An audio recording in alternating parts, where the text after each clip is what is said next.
Yeah, I can't. Yeah, I was about to say I can't hear nothing, man. And good afternoon and welcome into Fayetteville, Tennessee, where we get set for basketball action tonight. It will pit the 11 and 11 Lady Tigers of Fayetteville High School taking on the 8 and 14 Lady Rockets of Forrest. Good afternoon, Troy Cashin, soon to be joined by Noble Mays, Mr. Peter Wilson, and Mr. Gabe Hall bringing you the action here tonight. And if you are noticing by our sign, this is an audio broadcast only. We were not allowed by Fayetteville to be able to bring you the live stream here tonight video. They have a contract with NFHS, and they have not allowed us to come and video for you tonight. But we will have an audio broadcast for you tonight, as it will be the Tigers and the Rockets getting together. Fayetteville comes in 11 and 11 on the season. They are 4 and 4 in their district play. Lady Rockets 8 and 14, 3 and 2 in their district. Teams met earlier in the season with Fayetteville taking a tight one. 43-40 was the final in that contest, and that game was right down to the wire. Fayetteville outscoring the Lady Rockets 13-9 in the fourth quarter and eking out the victory as they took the earlier contest of the season. Let's take a quick break. We'll be back to get things started. Once again, call your friends and neighbors and tell them, hey, we are not having technical difficulties tonight. It is just that we were not allowed to bring you the video portion of the broadcast. We'll be back after this.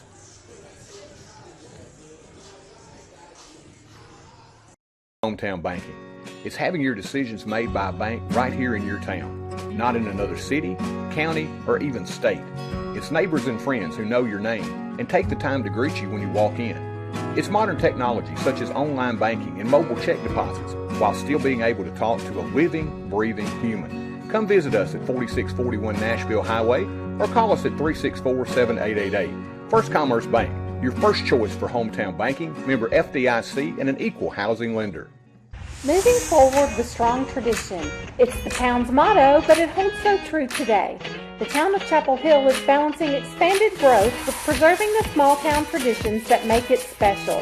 The town's administration and employees would like to take this time to reaffirm their commitment to the citizens of Chapel Hill and to wish the Rockets and Lady Rockets success in their upcoming seasons. From the home of the Lions Super Bowl of the South, the town of Chapel Hill says, "Go Rockets!"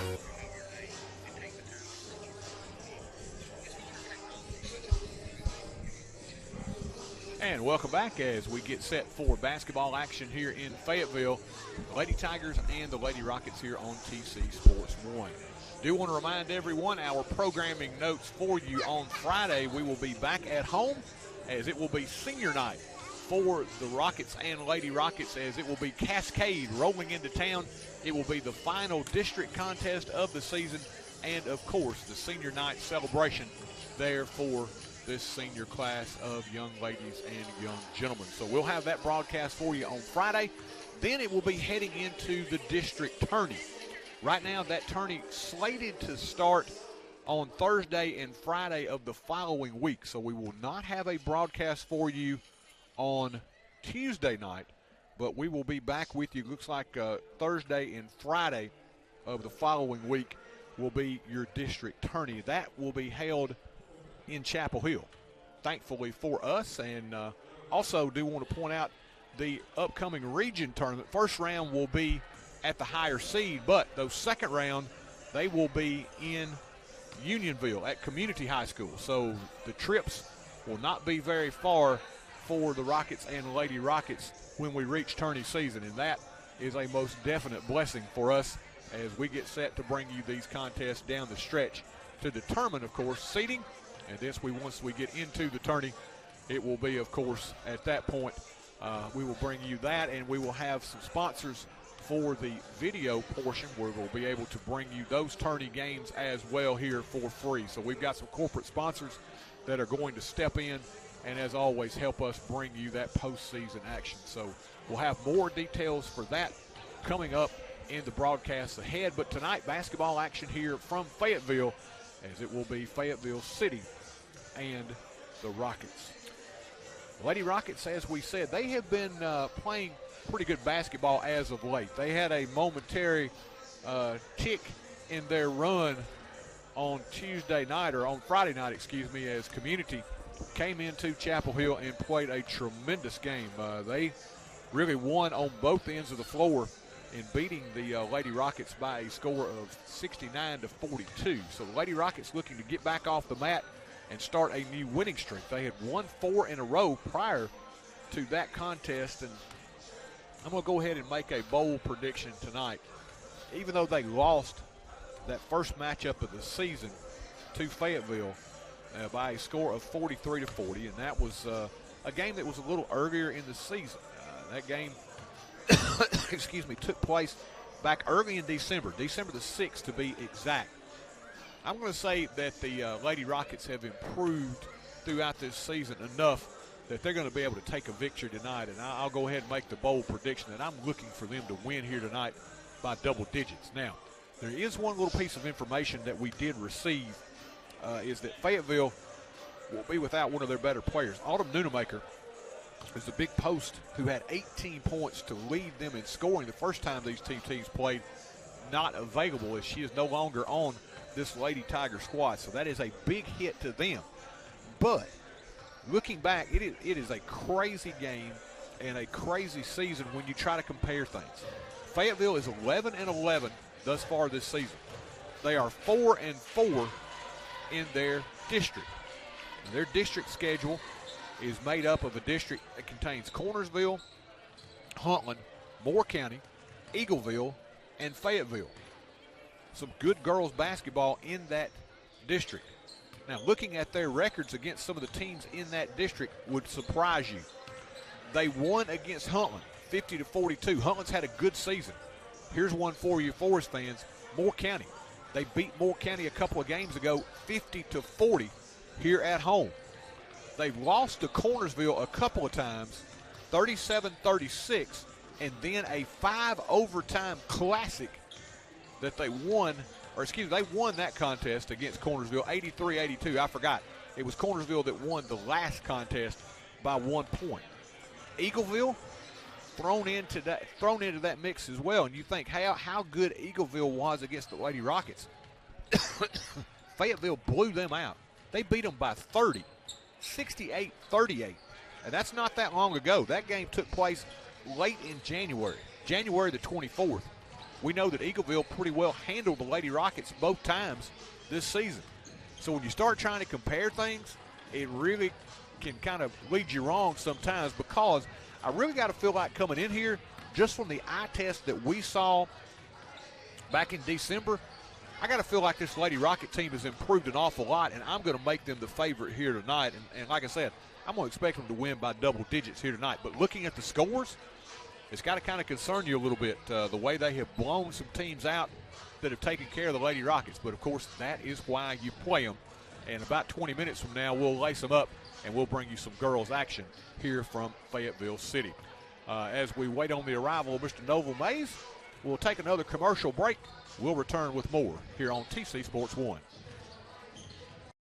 Eye Care Clinic, Dr. Jeffrey Jordan and his staff offer a wide range of services, including comprehensive eye exams, advanced testing, and eye disease management. Fashion frames from top names like Guess and Kate Spade. They also stay on top of new eye care advances like Vuity and Upneat.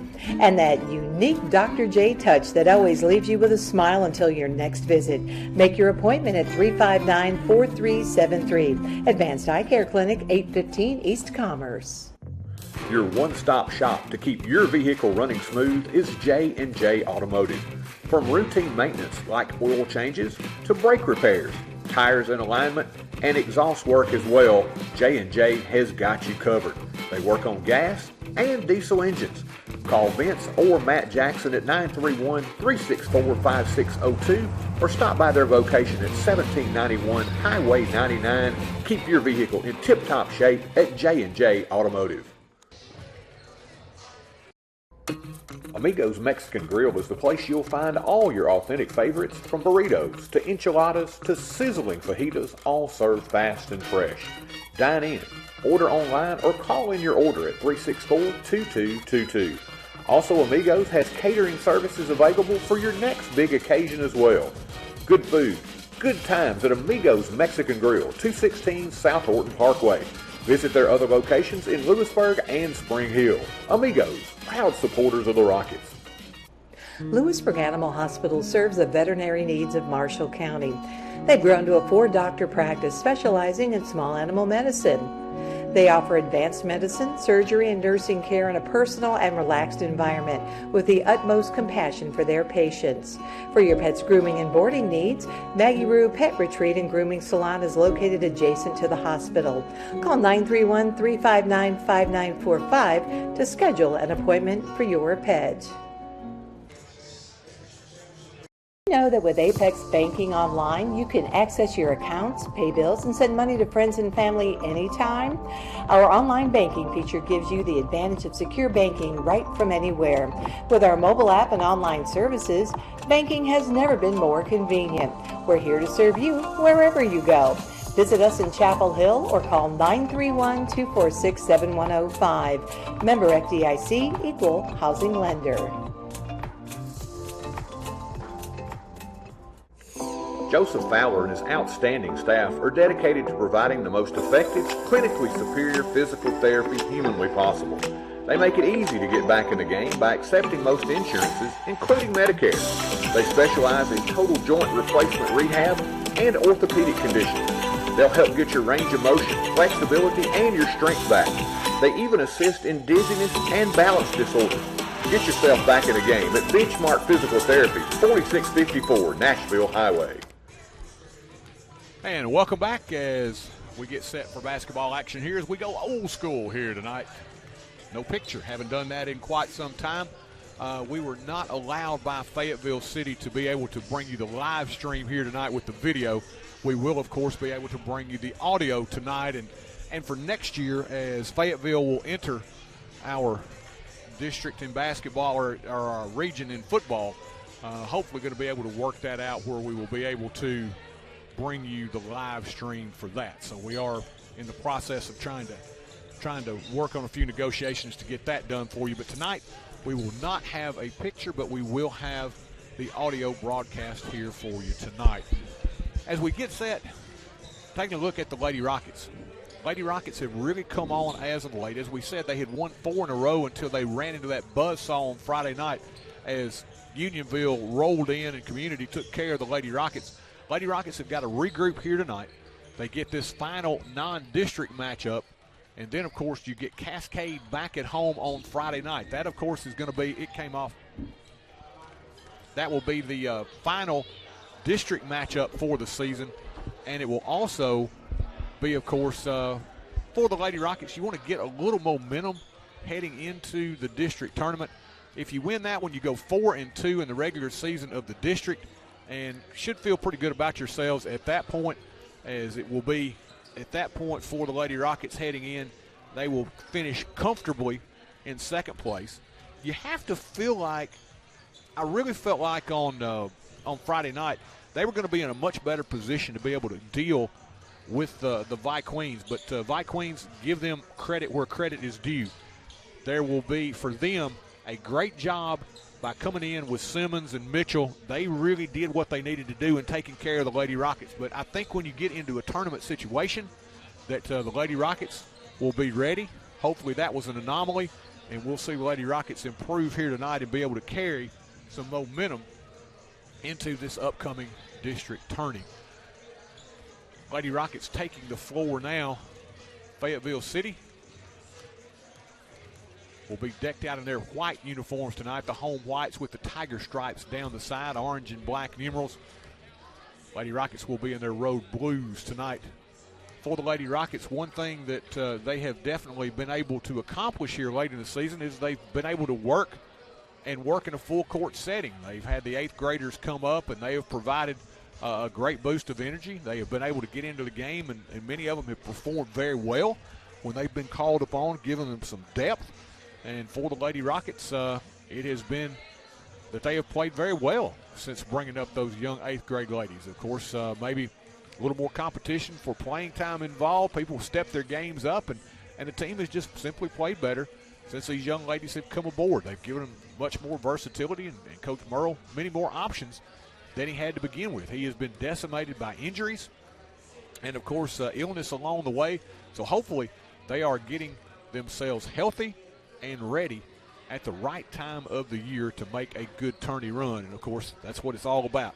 You're only as good as how you finish up in the tourney. And Lady Rockets looking to peak at the right time as they head into this upcoming tourney. That'll take place, of course, in about 10 days. We'll crank up the district tourney. That, of course, will be in Chapel Hill. We will have live video for you. Thanks to our fine sponsors. We're going to talk to you a little bit more about that as we have some tournament sponsors that are going to step up and pay the $250 per game to be able to bring you basketball action in the tourney. So that, again, we rely on our sponsors heavily, and we thank them for their continued participation as we're able to bring you, for the most part, not here tonight, of course, but for the most part, been able to bring you these live video broadcasts throughout the season. Let's take another break. We'll be back as we inch closer to tip here in Fayetteville. You can't have it all. At Brooks Grocery, they've got farm fresh fruits and vegetables, a deli with a selection of freshly prepared favorites, Brooks specialties like Ava's pimento cheese and Adam's chicken salad, freshly made pies, cakes, and desserts. And who could possibly forget the best beef department you'll find anywhere? Great selection, online ordering, and friendly customer service. Brooks Grocery, the place you'll find your next favorite food. Hometown banking. It's having your decisions made by a bank right here in your town, not in another city, county, or even state. It's neighbors and friends who know your name and take the time to greet you when you walk in. It's modern technology such as online banking and mobile check deposits while still being able to talk to a living, breathing human. Come visit us at 4641 Nashville Highway or call us at 364-7888. First Commerce Bank, your first choice for hometown banking, member FDIC, and an equal housing lender. Moving forward with strong tradition. It's the town's motto, but it holds so true today. The town of Chapel Hill is balancing expanded growth with preserving the small town traditions that make it special. The town's administration and employees would like to take this time to reaffirm their commitment to the citizens of Chapel Hill and to wish the Rockets and Lady Rockets success in their upcoming seasons. From the home of the Lions Super Bowl of the South, the town of Chapel Hill says, "Go Rockets!" Don't know what I would do without you to show me the way and the truth. I don't know what I would do if I didn't have you. If I didn't have you. Local agents Scott Bond and Troy Cashin. Are you moving to the area and need a place to store your possessions? Are you trying to declutter your existing space or needing a place to park your boat, RV, truck, trailer, or camper? There's a simple solution. It's Highway 99 Storage. Conveniently located off Highway 99 and James King Road, it's a lighted, secure, and fenced-in area to keep your valuables safe. New units available with climate control. Call 364-5678 to rent. That's Highway 99 Storage. Don't know what I would do without you to show me the way and the truth. I don't know what I would do if I didn't have you. If I didn't have you. Local agents Scott Bond and Troy Cashin. Are you moving to the area and need a place to store your possessions? Are you trying to declutter your existing space or needing a place to park your boat, RV, truck, trailer, or camper?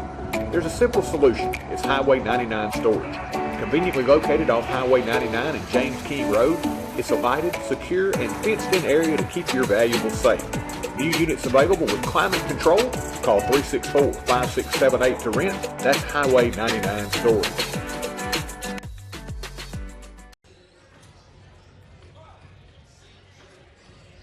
And welcome back as we get set for basketball action here from Fayetteville, as we're a little less than 10 minutes till your tip time here, as the 11-11 Lady Tigers of Fayetteville taking on the 8-14 Lady Rockets of Forrest. Non-district matchup here tonight. It will be for the Lady Rockets, their final non-district matchup of the year. They will finish up the regular season at home senior night. It will be a district matchup, as it will be the champions and the lady champions of Cascade rolling into Chapel Hill for the season finale. Soon to be joined by Mr. Noble Mays. He has made his appearance here. We're going to slide him in just a few moments, and then we'll be ready to bring you action here this evening. For Fayetteville, as we said, it will be a big loss for them, as it will be Autumn Nunemaker, the post player. And she was a senior, no longer with the team. 18 in that first contest for Nunemaker, and she will not be available here tonight. So that's going to be a big, big loss for the Lady Tigers here tonight as they try to defend home turf against the Lady Rockets. Noble, will let you get settled in.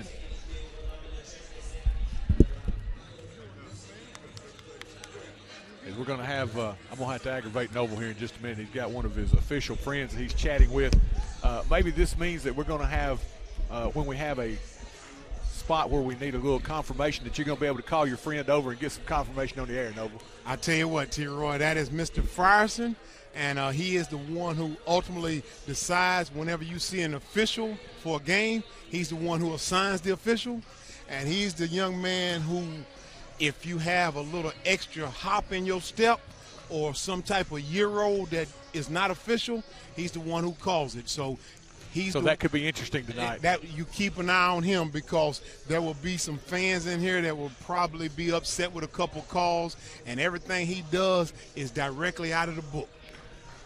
Hey, and that is, as a player, you just want consistency. And if you got a guy that's calling it one way, you know, and you have to adjust to it as the player. The official calls it the way he does each and every time, and you as a player, it's up to you to adjust. But as a player, you want a guy to call it the same way every time, because you got to know what to adjust to. You do, and I'll tell you what. It looks like the head official is his son. Okay. So yes, indeed. So you can go ahead and anticipate quite a few folks being upset. But I'll tell you what. You and I, we had a conversation a long time ago, maybe about 4 or 5 games removed, and I told you that anytime I seen a 3-man crew that the coach would always pick on me. I want you to keep an eye on Mr. Fryson's mechanics. The reason why no one addresses him, he slows everything down, and everybody just waits on him. His mechanics are to perfection. That's nice to know. Something that our fans, even though they can't see the broadcast tonight, something that they can get a little insight into, is that just visualize what that official looks like running up and down the floor. He's got control of the contest, and he will be the iron fist here tonight. Looking forward to it, and great matchup, T. Roy. It looked like the crowd here. I seen some folks kind of pouring in the same time I was pouring in, and they so by the time that the young men get ready to play, you can expect a packed house, because I see them in the parking lot out there waiting. Now, interesting vantage point for us, Noble. Normally we are half court and high, filming down onto the floor. Here we are in the end zone. Yes, we are at the end, and it looks like we have an advantage on one side, but we can't see the whole floor. Yeah, that's the one thing you've got definitely an interesting point. We are raised a little bit where you're not even with the floor, so we will have the advantage of being able to see on this end. So a little bit different vantage point than what we're used to, and of course we're used to being able to watch the picture as well. So we're not going to be able to have the advantage of being able to see that for you tonight, but it's pretty nice, Nova. We haven't done it this way in a while. We have not done it this way in a while, and I tell you what, I'm really interested in seeing, I guess, how the home crowd goes about doing, because it looks as though the home crowd is spread all throughout. So I'm really interested. Usually what you would get is one section that is visiting team. Yeah. But am I missing something? It looked like the home team. They've got a sign up there that says visitors, but there are quite a few folks intermingled. As you see to your left, Nova, look up about. Yeah, I got you, because I'm looking around, and it looks like the home crowd just took over the whole gym, right? Yeah, This is a nice facility, not large, but it is a nice facility here in Fayetteville. Hey, this is one of the ones I like, Noel, because the one thing is I like a bright gym. This is a very bright gym. They have the LED bulbs. It's a really good, I think as a shooter, you like it. There's just certain things that you get accustomed to or that you like better. I always liked a very bright environment. For me, I always felt like it helped my depth perception a little bit better shooting the basketball. This is a very bright facility. LED light bulbs. Troy, I got to tell you, I did see that it was kind of very bright in here, and I never looked up to see actually what the lighting was. So something that Gabe and Peter may like, it's lit in here. It's lit in here. It definitely is. Folks, and I was laughing, Noble. They had the little, and you're not to say that you're at my age, but close enough that you know some of the things that I would. They had the little special on about Schoolhouse Rock, where they redid some of the newer bands, redid some of the old songs that you had. And I was thinking, okay, they played the one that's the noun and the verb and the adjective. I'm thinking, boy, we need to watch that. I needed to sharpen up on my adjectives tonight because it will be, of course, got to be a little more descriptive tonight where everybody can be able to paint a picture, hopefully, and see what's going on here. I think the folks at home will appreciate that analogy that you used there, T. Roy, but I'll say this, and I'm certain everyone at home can concur, they will be in agreement with me. As far as having a real handle on the English vocabulary, there's no one better than you, T. Roy. You very extensive in the English language. You have a real good grasp of the vocabulary. So I think they will enjoy being able to follow along with this game, knowing how much of a perfectionist you are and making sure that you're a professional.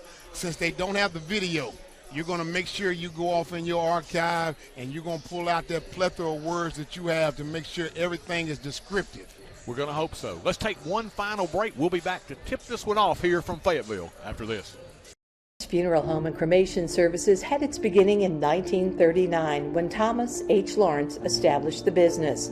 Lawrence Funeral Home has always strived to provide compassionate, dignified, and professional service to every family it serves, regardless of their circumstances.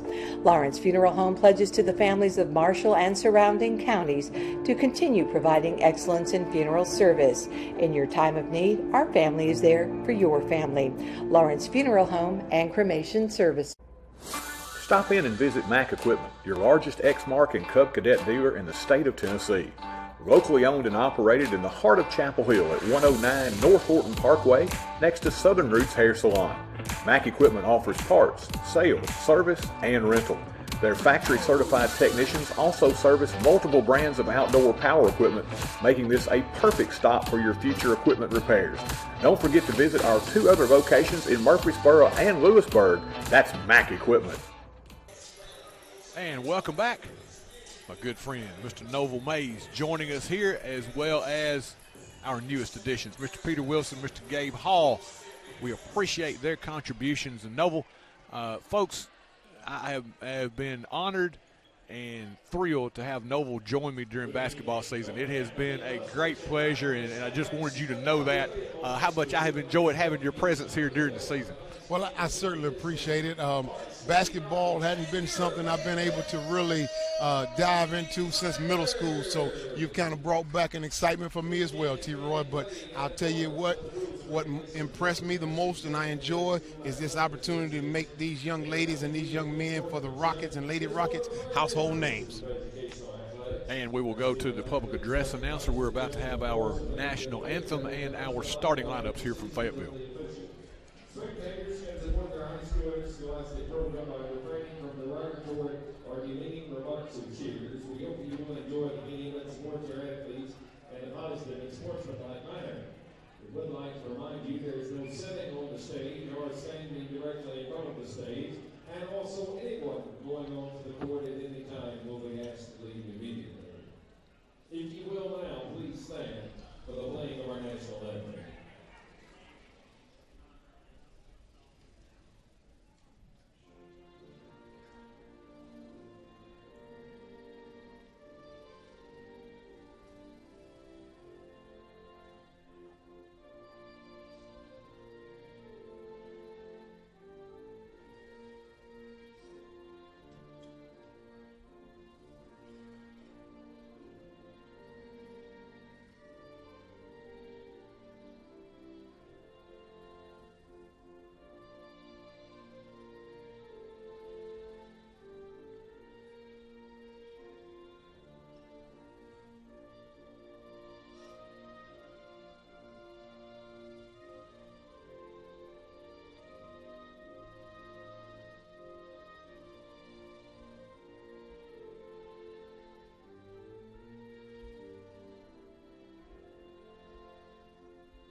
And the playing of our national anthem here as we get set for game number 1.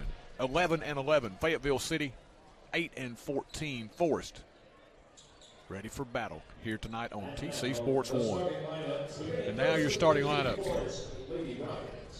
Number 5, Mason Kirby. Starting for the Rockets at a guard, it'll be the senior Mason Kirby. Kirby had 30 in the first meeting between these two squads. Also starting tonight for the Lady Rockets, it'll be the sophomore number 11, Kinsley Enlow. Her game really rounding into form here late in the season. Also for the Lady Rockets tonight, the senior number 15, Megan Miller. She has been an all-around threat. Starting also for the Lady Rockets tonight, 21, the freshman Kaylin Pope, who keeps improving and rounding out the starting 5. She's been a presence inside, the senior number 34, Carly Warner. And those are your starting lineups for the Lady Rockets. And now for the Lady Tigers of Fayetteville. Fayetteville coached by Holly Hoagland. She's assisted by Cartia Woodward.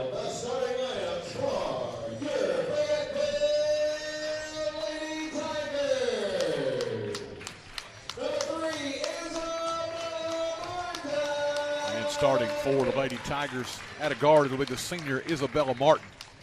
Also tonight for the Lady Tigers, it'll be a freshman at a guard, number 10, Ellie Bain. Also tonight, a junior, number 12, Kylia Simpson at a forward. She'll get the start tonight, Noble, in place of Nunemaker. Also tonight, 13, Trinity Dixon, the freshman, who's really good from her first time against the Lady Rockets. And rounding out the starting lineup, the senior, number 30, Gracie Hoagland. Remember, if you're just joining us, Fayetteville without their leading scorer in that first game, Autumn Nunemaker, who had 18 of the 43 in game number 1. Meanwhile, can the Lady Rockets, they'd love to get 30 again from Mason Kirby, but they want to have that up and down the roster scoring that they've gotten much more balanced here in the last few games. And also not only 3 or 4 Lady Rockets in the scoring column, but 3 or 4 in the rebounding area. Kirby with it as the Lady Rockets control the tap. Warner straight away between the circles, gives it out top now to Kirby. They'll work it around as Fayetteville City starts man-to-man. Meager puts it on the floor, fires from 3. This one bounces around, no good. Rebound pulled away on the move. Here comes Fayetteville quickly with Dixon. Dixon, the freshman, had it poked away from behind, regains, goes baseline, and draws the foul on Kaylin Pope. And that's what we did not want to see here early. We did not. It was the quickness of number 13, Dixon, that forced that to Roy. You got to slide your feet over with Dixon handling the ball. And that's the thing. She is that water bug quickness, man. She can really start and stop, and that can give you some difficulty. Quick 3 from the left wing. Good. Gracie Hoagland, who had only 2 in the first game. She sounds like she's going to be productive or try to fill in for the one that's missing, as you said, Nunemaker. Noble, if you're just joining us out there, we do want to make mention, Fayetteville, this has been a really strange season. They're 11-11, but they're 4-4 in the district, and they have beaten soundly Moore County. They have beaten Eagleville by 30, and you just kind of wonder. But even though losing their top player, back the other way, shot no good. Rebound inside, batted around, and blocked away by Pope. Then we have a battle for the loose ball. Alternating possession on the jump ball situation leaves it with Fayetteville. Dixon come down, put pressure on the defense that time, T-Roy. Lady Rockets quite fortunate that she wasn't able to pick up a foul or score. That's the one thing Coach Merle is going to be screaming at these young ladies. You've got to get back and stop the basketball. Going to be really important. Warner in front court with it. Goes up top, almost threw it away, but Enlow able to run it down. Gives it up left side to Kirby, about 22 feet away. With the dribble between the circles now as Fayetteville stays man-to-man. Get it back to Mason, gets the screen. Kick on the corner now. Enlow 3 good. Kinsley Enlow from downtown in Noble. I think it is so important. Her confidence seems to be peaking at the right time, really shooting it confidently. She went out, found her spot, 3-ball corner pocket, Enlow. Dixon on the other end. Looks to go baseline. Pope knocked it away. Ball on the floor. Dixon recovers. Inside, in traffic, Bain put it up no good. Rebound battled for out of bounds off of Fayetteville as Meager was battling there with Simpson. Dixon went baseline again. Pope learned from her earlier mistake and back 2 steps and slid her feet over, T-Roy. Great defense. Noble, we had Coach Merle in his interview with us a couple of games ago, talked about how good an on-ball defender Pope was. Kirby, will they count it? Yes, they will. Kirby got into the paint, Noble, with an excellent screen off the left elbow. She rolled around that screen, beat her defender to the basket, and drew the contact, put it up and in. She did. She was able to drive that contact. And did you see those beautiful mechanics and everybody understanding that basket counted? Most definitely. Hits the free throw. 6-3, Lady Rockets. Man-to-man, they stay. Dixon in front court. Goes crossover, beats Pope down the lane. Little left-hand runner, no good. Will not stay, and rebounded by Warner. She's done a great job of that here lately. On the break, Enlow gets in front of the pack, travel with a basketball. Ball a little late getting to her after it got deflected, and she was trying to beat the defender to the basket, travel with it. Yes, indeed, T-Roy. Dixon is a handful out there. Somebody's got to play help defense. I'm telling you, Pope's an excellent defender, but, boy, she is super quick, speaking of Dixon. Has a lovely crossover as well, T-Roy. Simpson, they look to get it inside, and we're going to have a foul from the backside as they were trying to get it to Bain. I think it was going to be Meager with the hand in the back. Megan's foul, her first.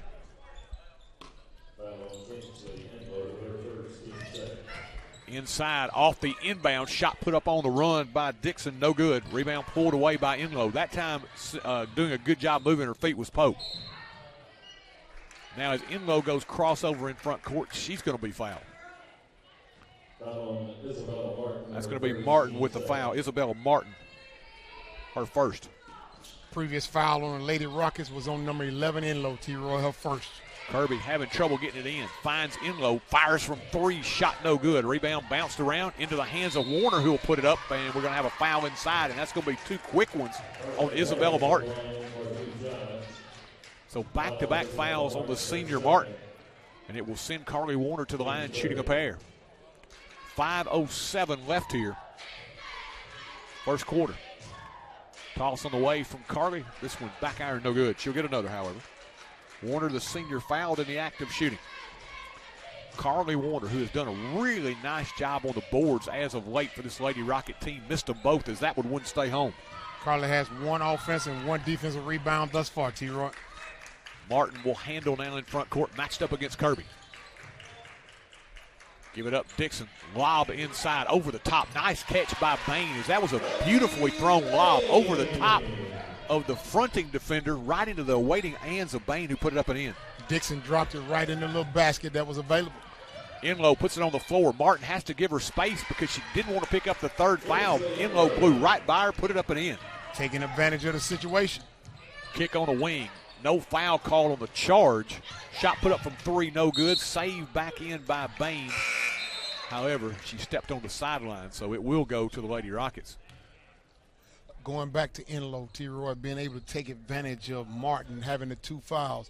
I need her to stay aggressive. Yeah, they're going to take Martin out. Get a little rest for her as checking in a Miracle Clark, the freshman, for the first time. Warner out front. Dixon went for the steal, didn't get it. Now it comes to Meager.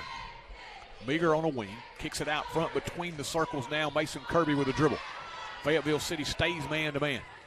8-5 game as we approach the halfway mark of this first quarter. Kick left side, Enlow, fires from 3, bouncing around, no good. Rebound battle for inside, controlled by Fayetteville.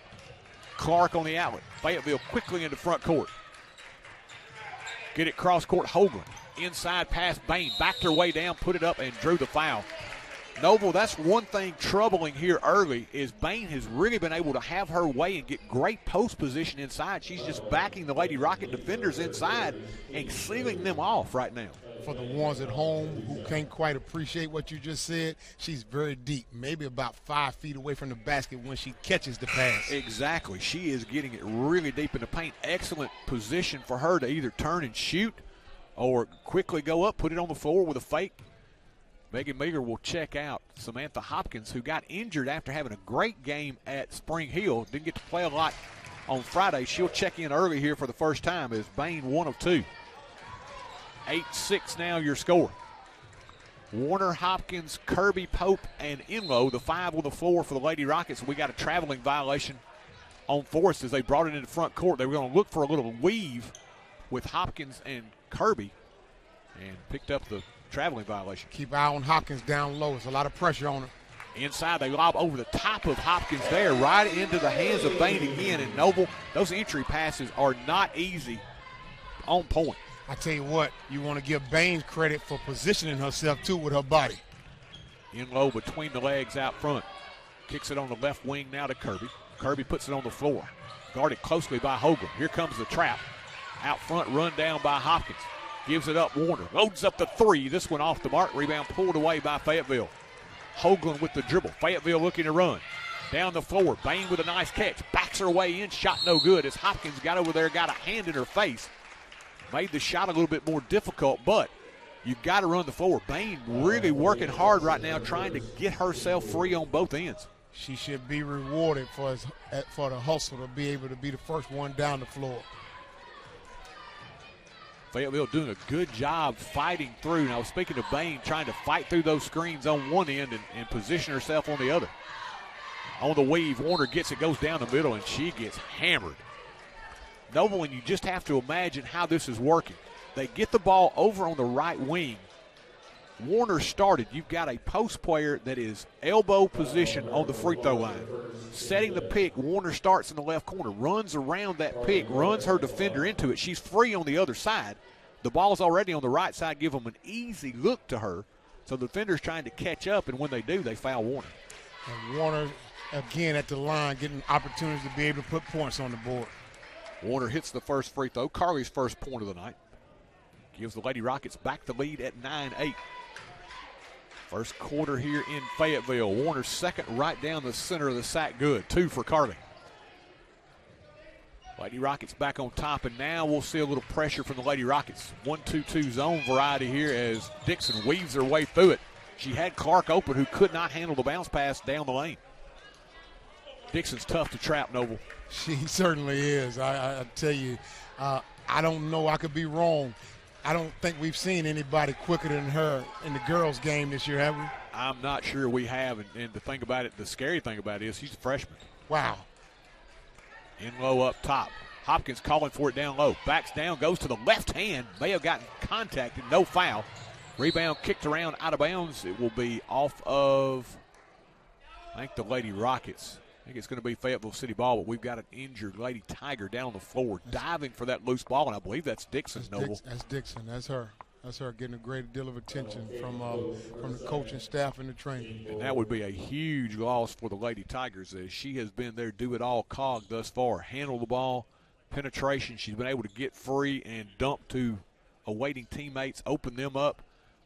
That would be a huge loss already with their other point guard, Martin, with 2 fouls right now. Yes, indeed. And looks like Ewing, number 1, has checked into the game in replacement of Dixon. Looks as though she's going to be okay after a brief rest. Tiaja Ewing, as Noble said, has checked in, another freshman. For the folks at home, Dixon got up holding her side, T. Roy, so that may just be something you just have to fight through. A Miracle Clark comes up firing as they get it to her on the wing. Nobody picked her up, and she just calmly drained a 2. Travel on the other end. Lady Rockets try to get it down the floor. Megan Meager called for the violation, and the turnover gives it right back. No, will they give her a 3 on that? They should have. She scored a 3. Yes, indeed. I thought maybe from this vantage point she might have had a foot on the line, but the 3 gives them back the lead. Inside, Bain throws it away. Kirby stepped in front of the intended target, takes it the distance with the left hand. Mason Kirby good. Kirby now with 5. Into front court quickly. Fayetteville trying to beat them down the floor. Hoagland baseline to the left hand, scoops it up, no good. Rebound battle for, and I believe we're going to have Bain over the back of Meager with the foul. Good box out there by Megan Meager. I'm glad you told the folks at home, T. Roy, that ball was kind of loose, but Megan Miller did an excellent job of putting her body right into Bain that time and forcing the call from the official. First foul on Bain. Fouls adding up. 6 now on Fayetteville City. Kirby around the screen. Goes cross court left side in low. Wide open 3 ball on the way. Bang! From downtown, Kinsley in low delivers. She's got 8 here in the quarter. 15-11 lead for the Lady Rockets as we approach the 1-minute mark. Inside again, they lob over the top, and Bain puts it up and in. Noble too easy right now. It's been too easy for her all quarter, T-Roy, and if they don't find some help for that, she'll score 30 tonight. Double team leaves in low free, and that's not who you want to leave free. She drains another triple, her third of the quarter. She has matched her jersey here with point production 11 in the opening frame. Enlow said they better find some help for me or I'll put up 30. Noble, they're coming to trap Kirby immediately. She's doing a great job as a veteran leader, throwing it out of that trap and finding the open player, which has been Enlow. Enlow has 11 of the 18 for the visiting team, T-Roy.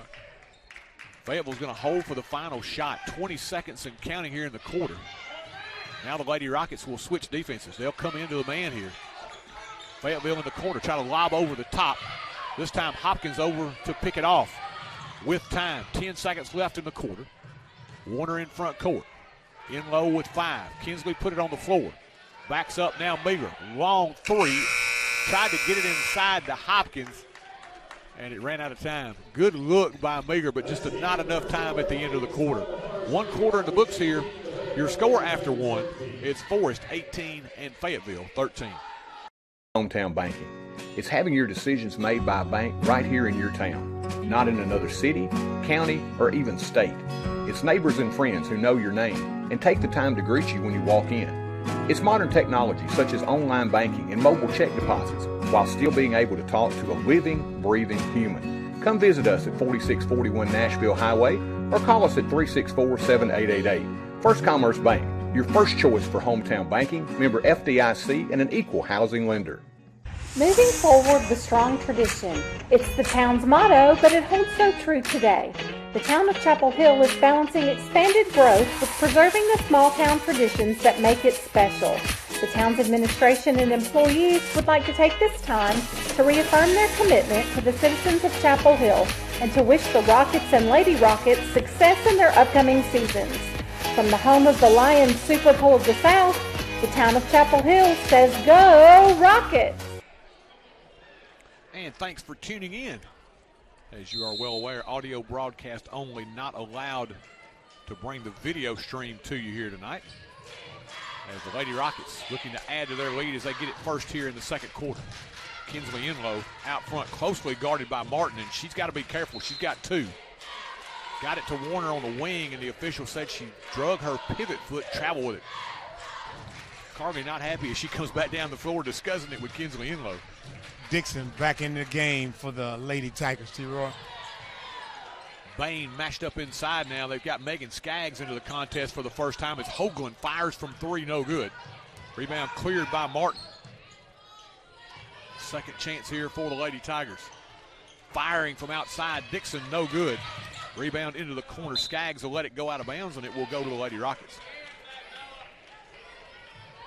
A little pressure here, it looks like, by Fayetteville City. Dixon now will back up as she and Martin will await the arrival of Enlow.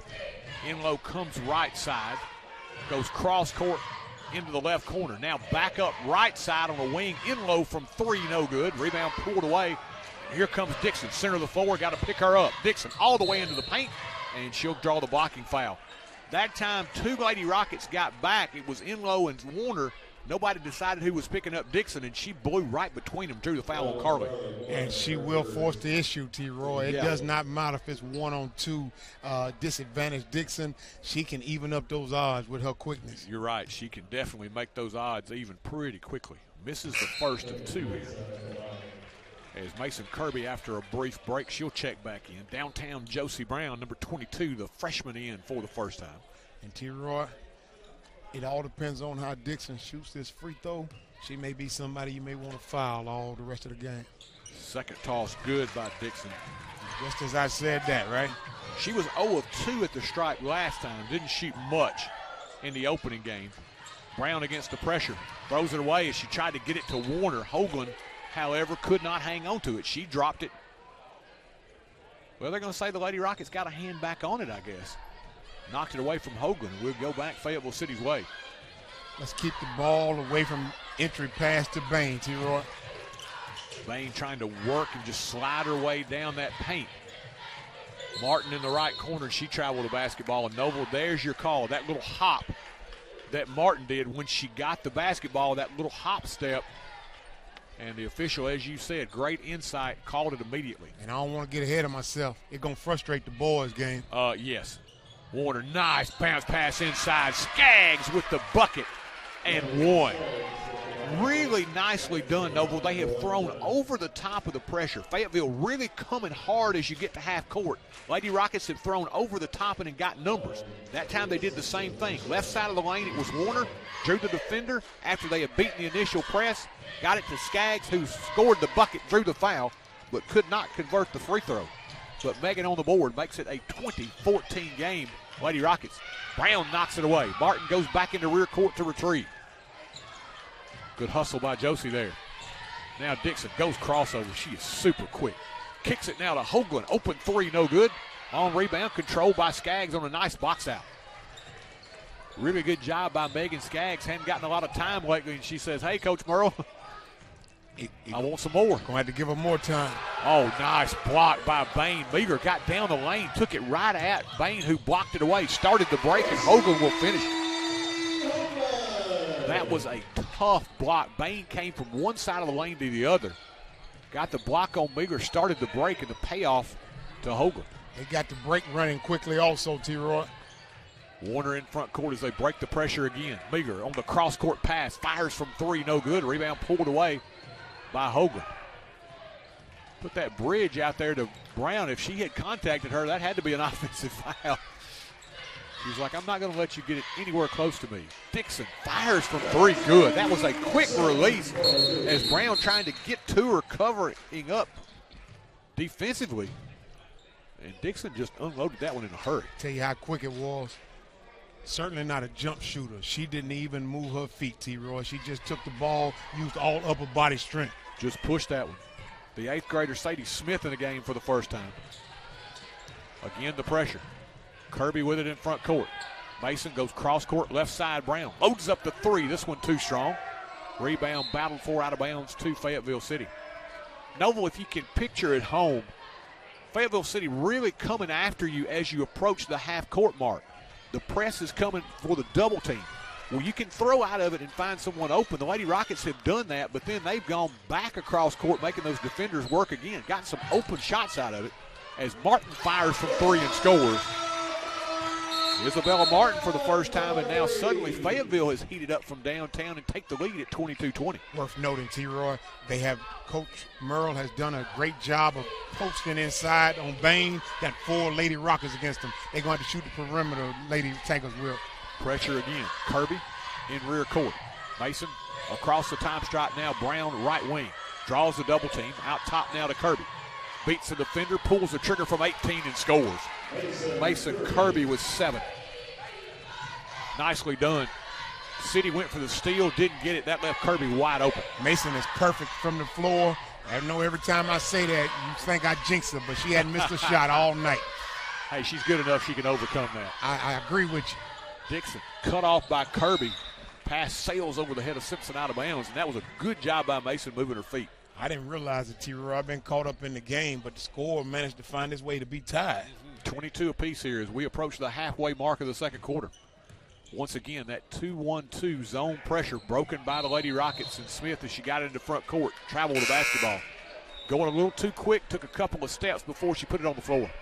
Yeah, she got a little anxious that time, and we know that she shows some assertiveness when she gets the ball. So keep that same mindset, same mentality. What great experience for her as an 8th grader, though. Wonderful to get the time on the floor. Fake by Hoagland, goes baseline, beats Brown, puts it up and in.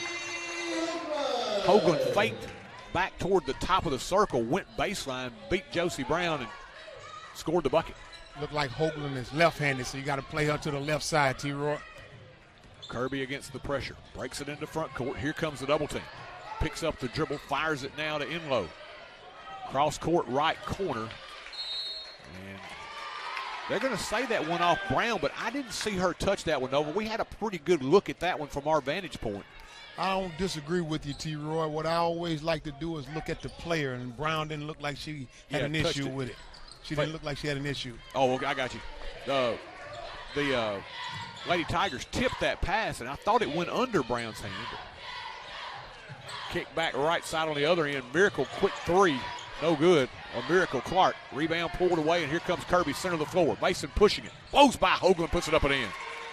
Again, you need the big STOP sign in that lane. These penetrating guards are getting in there too easy. Dixon now does so. Kicks to Clark, who misses the three. Rebound in low. Noble, both these coaches are going to talk about cutting off penetration at halftime. It looked like an all-star game far as guard play. We have an excellent guard play tonight. Brown fakes from three. Ball knocked away, stolen by Martin. Good reach in by Martin, and now we're going to have a foul in rear court as Brown tried to get it back. Josie on the reach in commits the foul. Brown had it on the wing area. As Camry Warner is going to check in for the first time.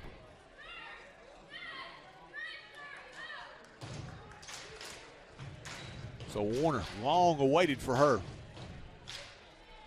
Camry in to join Kinsley Enlow. Mason Kirby. Sadie Smith.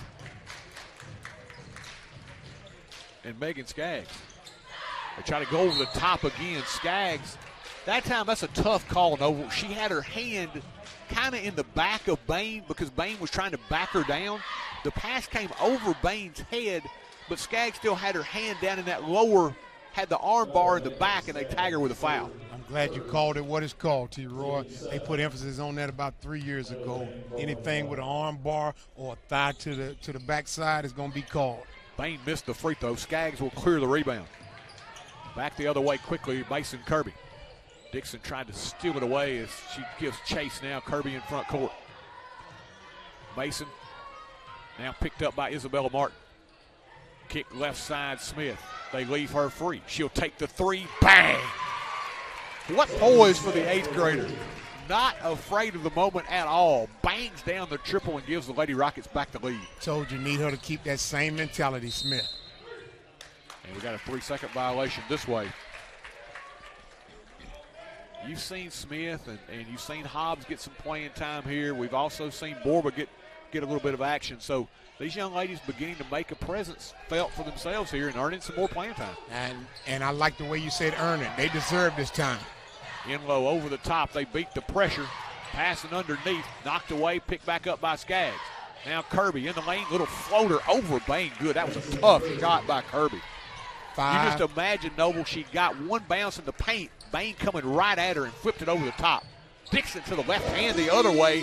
Gets down the lane, puts it up and in. I'm going to say it for you, T. Roy. You don't have time to rest or celebrate your accomplishment on the offensive end with Dixon running the post. No, with us, we're trying to describe it, and they're headed right back the other way. Kirby. Dixon on the reach in as Mason went left hand. Dixon tried to reach around as she went by and picked up the foul. So that will send Mason Kirby to the line as both teams into the 1-and-1. I know I shouldn't say it this way. Boy, it's a tough night not to have video with this guard play we have, T-Roy. Yes, it is. We are not doing these young ladies justice because they are getting up and down the floor in a hurry. Kirby hits the first. Mason turning it on here in the first half. She's got 12 already. Coming off a 30-point outing the first time these teams got together as she bangs home number 2. Kirby a perfect 3 of 3 from the line. And a perfect 5 of 5 from the floor. Back to a 5-point Lady Rocket lead. Skaggs has done a really good job on Bain inside, matching her body type for body type. She's been able to use her strength and push Bain a foot or two off that post area where she's accustomed to. She forced Bain outside of the paint that time and even used her outside arm to make sure she deflected that ball. Off the inbounds, down the lane. And that one almost a 3-point attempt there. As Simpson got in the lane, beat her defender into the paint, got the entry pass, put up, drew the foul on Smith. Sadie's fouled her first. So 9th team foul as it will be Kylia Simpson to the line. Toss on the way, back iron, no good. Fouled in the act of shooting, she'll get another. 52.1 seconds left here in the second quarter. Lady Rockets by 5 as she missed them both. Rebound run down by Skaggs. Megan's giving them some good minutes here in the first half. Excellent minutes, and I like the minutes that she's giving down low. Kirby gives it up to Enlow on the wing. They back off. Enlow about 25 feet away. Kicks it now inside. Enlow gets it back off the cut from Kirby. Shot no good. Rebound pulled away, and here comes Dixon on the push. Up the left side into front court.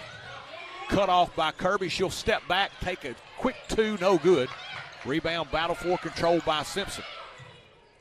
18 seconds in the quarter as Hoagland will back it out. They'll play for the final shot. Hoagland against Enlow. Gives it up Dixon behind the back. Dixon weaving her way between defenders. Puts it up in the lane, no good. Enlow with it. 5 seconds left. Kinley in front court. Kinley, the runner up, no good. Will not have an opportunity for the follow. And that's how we'll end this first half of action here in Fayetteville. Fast and furious here in the first half. It's Forrest 31, Fayetteville 26. Eye Care Clinic, Dr. Jeffrey Jordan and his staff offer a wide range of services, including comprehensive eye exams, advanced testing, and eye disease management. Fashion frames from top names like Guess and Kate Spade. They also stay on top of new eye care advances like Vuity and Upneat. And that unique Dr. J touch that always leaves you with a smile until your next visit. Make your appointment at 359-4373. Advanced Eye Care Clinic, 815 East Commerce. Your one-stop shop to keep your vehicle running smooth is J&J Automotive. From routine maintenance like oil changes to brake repairs, tires and alignment, and exhaust work as well, J&J has got you covered. They work on gas and diesel engines. Call Vince or Matt Jackson at 931-364-5602 or stop by their location at 1791 Highway 99. Keep your vehicle in tip-top shape at J&J Automotive. And welcome back here at halftime. Boy, you talk about up and down. Noble said it. We wish we had the camera for you here tonight. Fast pace. These teams have really gone at each other hard.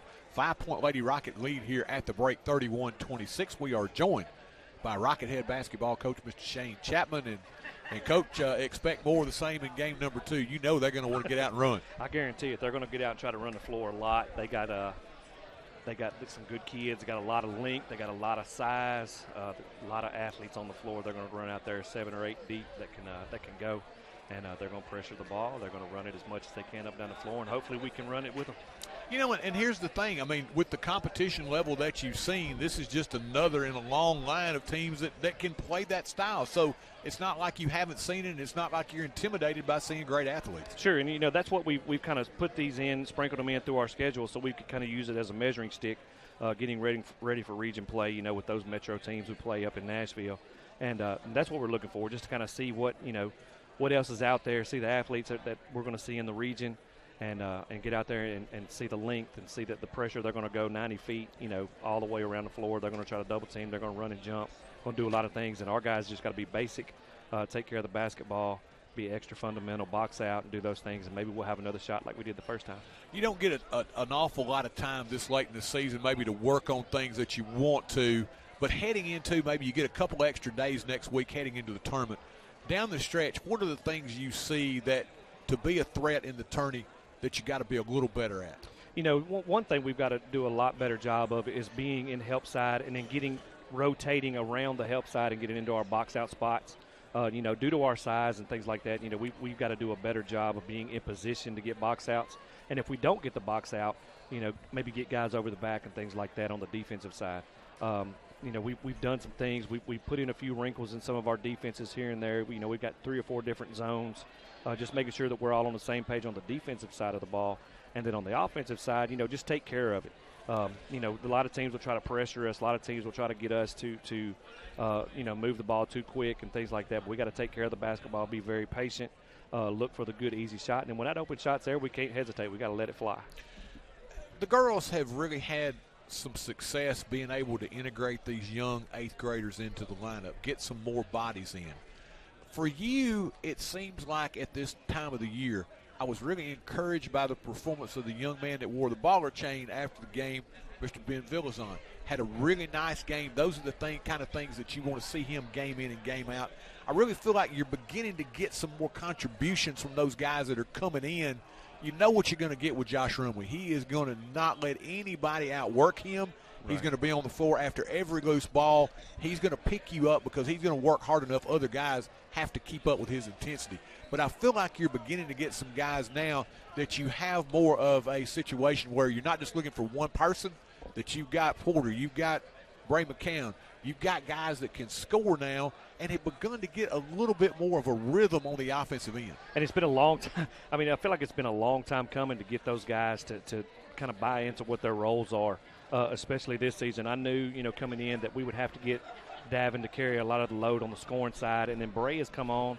I knew early in the season, I've known for a long time that Bray can shoot the ball, but we were trying to get him to be a little bit more multi-purpose, use him on the inside due to some of his height, and then maybe that would open it up on the outside. And looking for mismatches because we've got a lot of 3-4 guys, where other teams have a true 5. Yeah. So if we could find those guys and put them on the perimeter and attack the rim and dump and get the easy shots, things like that. And you got athletes like Ben Villazon. I mean, I think Ben Villazon is probably the most athletic kid on our team for sure, maybe hitting the whole school that can just, really, really move well. And he had injuries in the offseason. He dislocated his ankle in September. And had to rush him back to get him in and get him some reps in and stuff like that. But he's come on and done a good job. Some other young kids, Eli Bell has come in and it has bought into the physical side of it by taking charges and things like that and coming in and give us a spark defensively. Josh Rumley, you said it, does a whole lot of good things on the defensive side of the ball and gets in it and can swing the ball, can score inside, but can really pass and thread the needle on some of those passes. And then you got guys like Jimmy Bond that plays 30 minutes a game. That can play on both ends of the floor. He's going to have to defend on the perimeter and things like that. And a lot of Ryan Meglis, I can't say enough about that kid that's come in and done a really, really good job for us. And, all the way down, 1 through 17 of our guys, and then 3 8th graders we've had that's come in that's not playing any other sports right now, has come in and really done a good job and tried to get ourselves ready. We practice 6 against 5 most days just so we can have, that extra pressure to move the ball and take care of the ball on both ends. Now, we talked about it. We got caught up in the moment, and we were like, oh, man, Bray's going to get the baller chain because you come back after getting your tooth knocked halfway up in your head, but you look back on it, Ben had a great game. That was a wise choice. But I got to know, I think probably you need to give like a co-baller chain for Dr. Bell. What a great job that he did being able to get that young man fixed.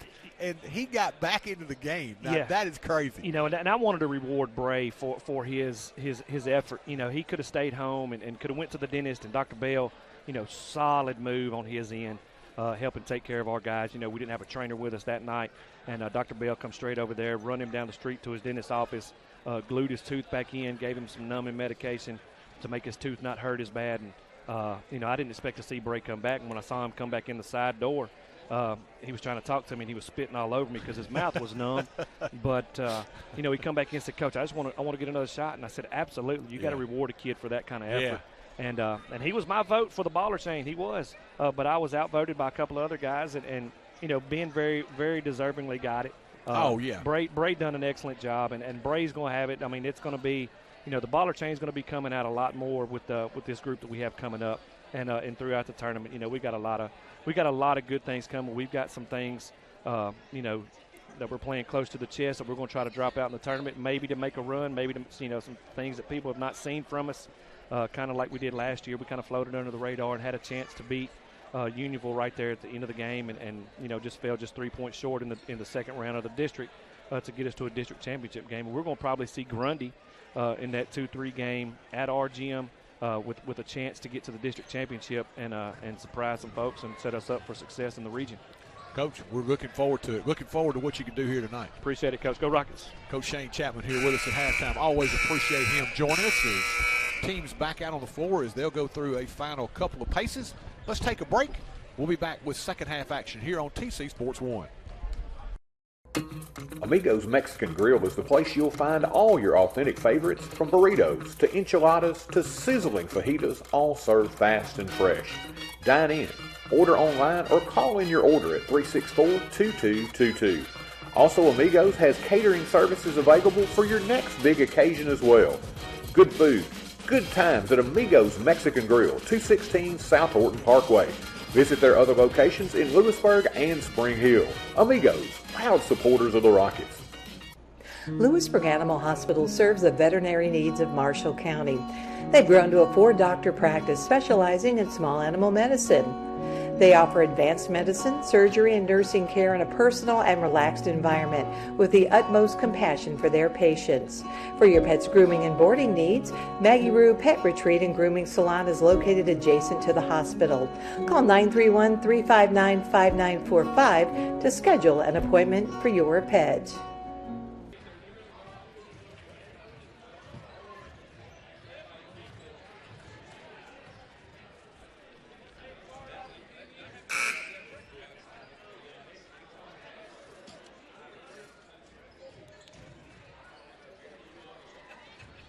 And welcome back here at halftime as we get set for your third quarter here from Fayetteville. 31-26, Lady Rockets with the lead here at the break. Quick look at the numbers at halftime. For the Lady Rockets, Mason Kirby, solid first half for her. 13 points to lead everyone. Kinsley Enlow right behind with 11. Megan Skaggs with 2. Carly Warner with 2 for the Lady Rockets. And at halftime for the Lady Tigers, leading them was Ellie Bain, the freshman, with 7. Trinity Dixon, another one of those young freshmen, with 6. Gracie Hoagland as well, the senior, with 7. It was Isabella Martin with 3. A Miracle Clark with 3 for the Lady Tigers as we're underway here in this second half.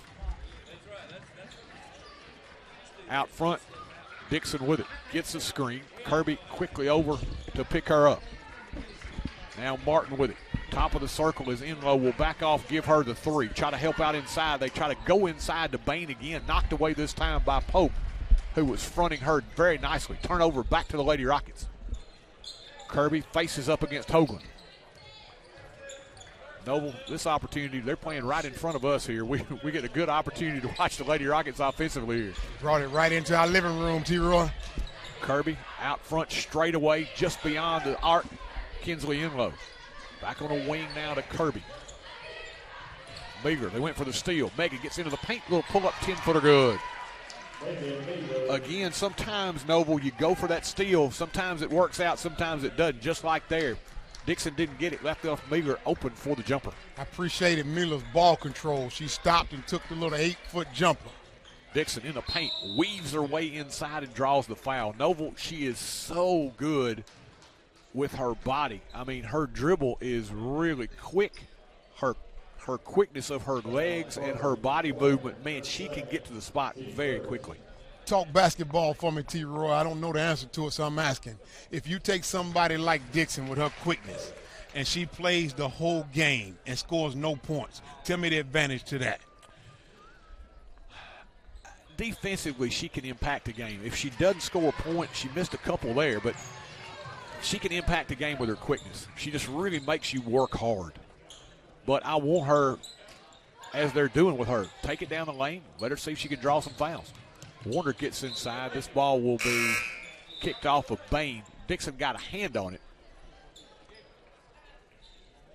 but it went off of her teammate Bain out of bounds. Mason Kirby just below us to play it in. Lobs it out top to Pope. Out front now, Meager. Kirby looking to go back door. Hoagland does a nice job denying her there. Enlow with it out top. Man to man as she picks up the dribble. Gives way now to Kirby. Fayetteville extending the pressure now. Pope just beyond the arc. Bain steps out with her. Now to Meager. Around a screen. Meager turns the corner. Off the window. Shot no good. Rebound pulled away by Hoagland. On the outlet, here comes Martin. Quickly the other way. Whips it cross court. Bain's got it inside. Puts it up. No good, but she'll draw the foul. Nice entry pass by Martin, who was speeding up the right side. Just a no-look to Bain, who was coming down the lane. Hit her in stride, and she drew the foul, and she put it up. They tossed the ball into her in transition. Full speed. She was able to catch that ball 3 feet from the basket. Now the problem becomes that foul was on Kagan Pope, which is her third. Bain hits the first free throw. Bain now with 8.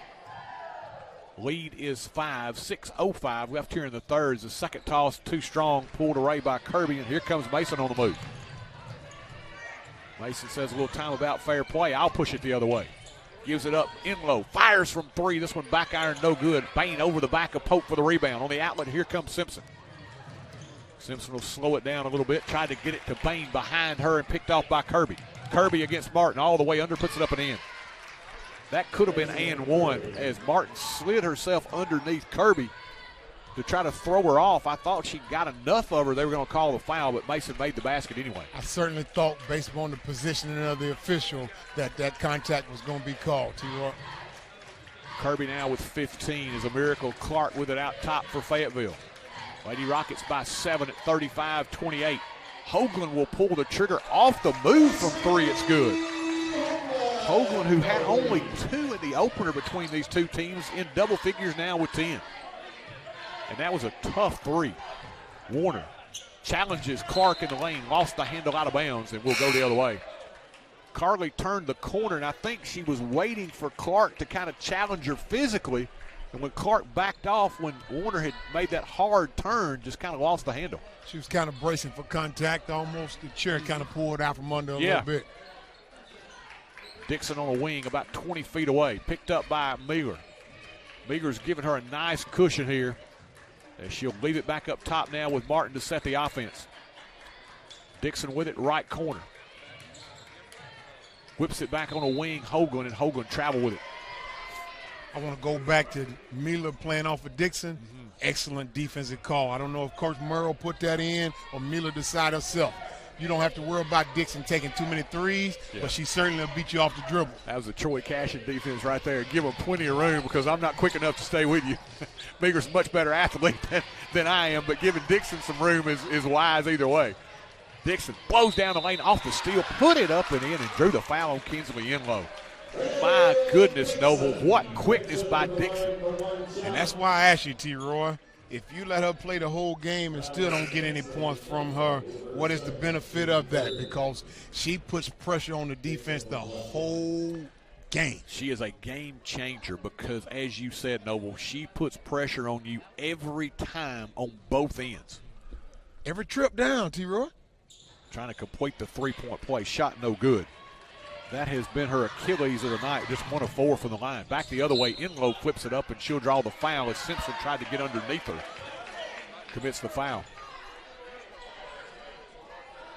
Lady Rockets wasting no time. They blow back the other way, and that's been something we haven't seen a lot from them, Noble. They have really challenged Fayetteville. Fayetteville says, you know what, we're going to try to beat you down the floor. They said, well, you know what, you better get back because we're coming right back at you. Enlow looked up, and by her surprise, no one was in front of her, and no one stopped the ball, T-Roy. Enlow hits the first. Kinsley, the sophomore, second toss, good as well. Enlow now with 13. Noble, it seems like she is like a 6th-year senior. She got plenty of time in the 8th grade. This is her 3rd year in the program, and thankfully still just a sophomore, a couple of years remaining. Kirby, the other way. Enlow lets it fly, 3-ball, too strong. Long rebound, run down by Mason. Kirby now will pull the trigger. 16-footer, left it a little short. Rebound comes down to Martin. Martin quickly the other way. Lead pass, Hoagland in front court.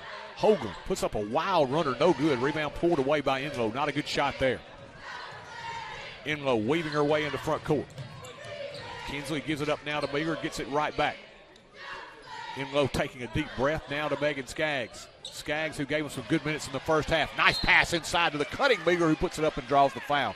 There's that play again, though, where they run the post up, put them on the elbow, run a cutter around it, and get them that pass as they're coming around with a full head of steam. Beat the defender and either get a foul or a foul and one. Foul that time and timeout taken by Fayetteville as they'll try to make an adjustment.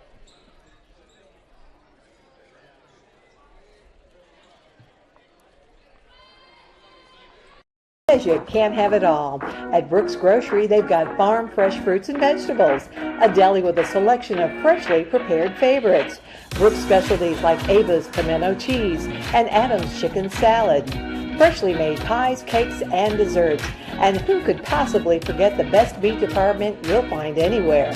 Great selection, online ordering, and friendly customer service. Brooks Grocery, the place you'll find your next favorite food. We return. Megan Meagher to the line for a pair. Meagher with 2 points on the evening. The senior readies for the first of 2. Fouled in the act of shooting. The first one on the way and good. Good looking stroke, Noble. Excellent stroke, T. Roy. And on that cut you were talking about prior to the timeout there, I like the fact that she flashed right in front of the passer and you couldn't miss her. Second one bounces around, no good. Rebound pulled away by Fayetteville. Back to a 5-point cushion. Fayetteville got it down to a couple. Lady Rockets push it back out. Dixon against Meager. Gets the high screen. Good hedge there by Warner. Dixon made her pick up the dribble. Lob over the top. Bain with a nice catch down low. Missed the shot. Followed, no good. Rebound pulled away by Warner. 2 bunnies blown there by Bain. Meager the other way. Racing and ball knocked away from behind by Dixon. What an athletic player Dixon is.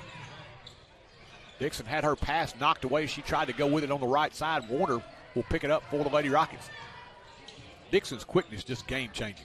It is, T. Roy, and you have to tell me after this play, is there something special about being left-handed also? Is there any difficulty in defending her by being left-handed, or just her quickness just enough to set you off by itself? I think her quickness makes it worse. I think her being left-handed does throw you off a little bit because you're so used to the right-handed player and their motion, but boy, her quickness, either hand, she'd be dangerous.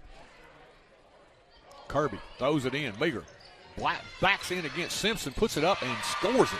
She had gotten deep position. Kirby got it to her, but Meager was very patient. Simpson bodied her up. Meager put it on the floor, went by her. Almost stole it away the other way, but Dixon now inside, and we got an offensive foul. That's one you won't find in the scorebook, but Carly Warner, that was a big play. Dixon now has picked up her 3rd foul. Or 4th, excuse me. I'm sorry. I had missed one. I'm sorry, Nova. You were pointing at me for a really good reason. That's 4 now on Dixon. I would come right back at her. They get her out of the game quickly. It's Caden Parks, another one of those freshmen, checks in. 2:16 left in the 3rd quarter, and she's sitting down. Now, think about this, Noble. Offensive foul as Meager was trying to give a screen. Lead is 7 right now, 2:12 left, and you don't anticipate her coming back in until the 4th quarter. Here's the thing. If I'm the Lady Rockets right now, I want to use this to my advantage. I'm pressing them all over the floor. I'm trying to score at least 5-6 more points right here. Make it a 12-point game before she gets back in the game. Here's what I'm interested in. Somebody who does not know much about basketball. I'm interested in how they run their offense for the Lady Tigers now that she's sitting down. Exactly. Yeah, and Martin has been a point guard. She's handled the ball an awful lot. But at the same time, I want to speed her up right now because they are going to take their time. I think Fayetteville will. They want to just milk this thing for all it's worth. It's worth noting, T. Roy, they run an offense now without Dixon. Hoagland puts it on the floor, draws the foul on Smith as she went by. Foul on Sadie's her 2nd. But if I'm Fayetteville right now, I'm taking 30, 40 seconds off the clock if I can and getting a good shot. They're trying to get to the end of the quarter without falling behind any further with their best player on the bench. Martin on a wing, around the high screen from Clark. Gives it up now to Hoagland. Down the lane, Hoagland flips it up with the left hand, no good. Rebound battle for control by Martin. Quick 3, Hoagland. This one way off the mark, but Martin runs it down again. Now Clark from 3, in and out, no good. Another loose ball, Hoagland.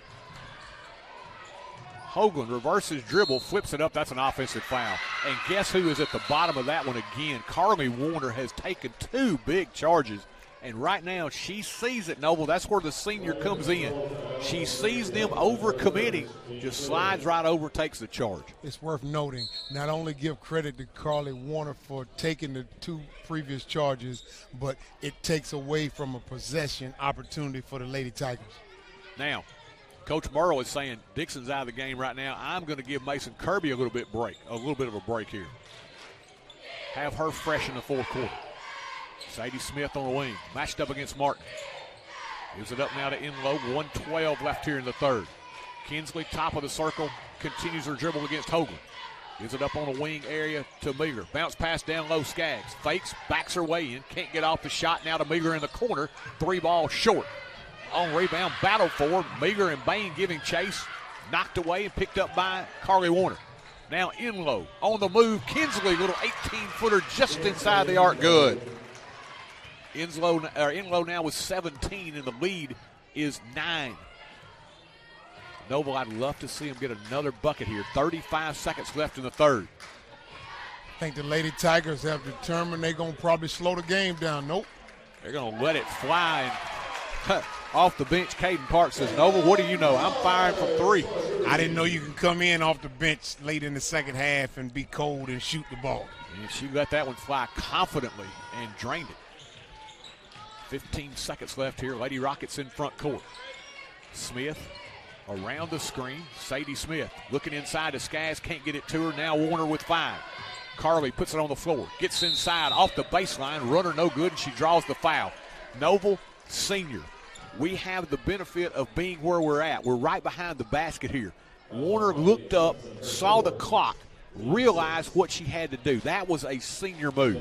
Yes, indeed. No time to pass the ball or put pressure on anybody else to get a quick shot up. She took the assertiveness and took it straight to number 12 that time, Simpson, T-Roy. And that's now 4 on Simpson as well. So 4 on Dixon, 4 on Simpson. Carly missed the first free throw. She'll get another. Carly Warner, the senior. Second toss, back iron, a little too strong. Rebound pulled away. On the outlet, they lost it. Warner picks it up, flips it toward the bucket. Shot no good, and this third quarter has drawn to a close.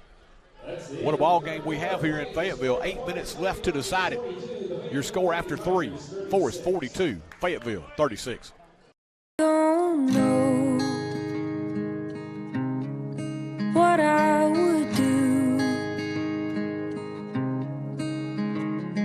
without you to show me the way and the truth. I don't know what I would do if I didn't have you. If I didn't have you. Your local agents, Scott Bond and Troy Cashin. Are you moving to the area and need a place to store your possessions? Are you trying to declutter your existing space or needing a place to park your boat, RV, truck, trailer, or camper? There's a simple solution. It's Highway 99 Storage. Conveniently located off Highway 99 and James King Road, it's a lighted, secure, and fenced-in area to keep your valuables safe. New units available with climate control. Call 364-5678 to rent. That's Highway 99 Storage. Fast-paced action as we get set for this fourth quarter, Noble. This one has been up and down and very entertaining here in game 1. Very entertaining is correct. Lady Rockets was up 5 at the first quarter and now up 6. Been a close game throughout. Enlow around that screen, missed, fired as Bain came over to help out and made her alter it just enough, Noble. Yes, indeed, and that's what you want to do is force her to have to adjust the shot. Clark lets it fly for the second time tonight. She connects from 3, and we're down to a 3-point game. Closest it's been since it was 22-22, T-Roy. Kirby now in front court. How long do you leave Dixon on the bench? With getting play like that, you can leave her for a while. Brown inside, shot no good. Kirby with a rebound, puts it up, will not drop, but she draws the foul on Hoagland. Brown came free again off of that set play, Noble. Shot the layup a little hard, but Kirby was there to clean it up.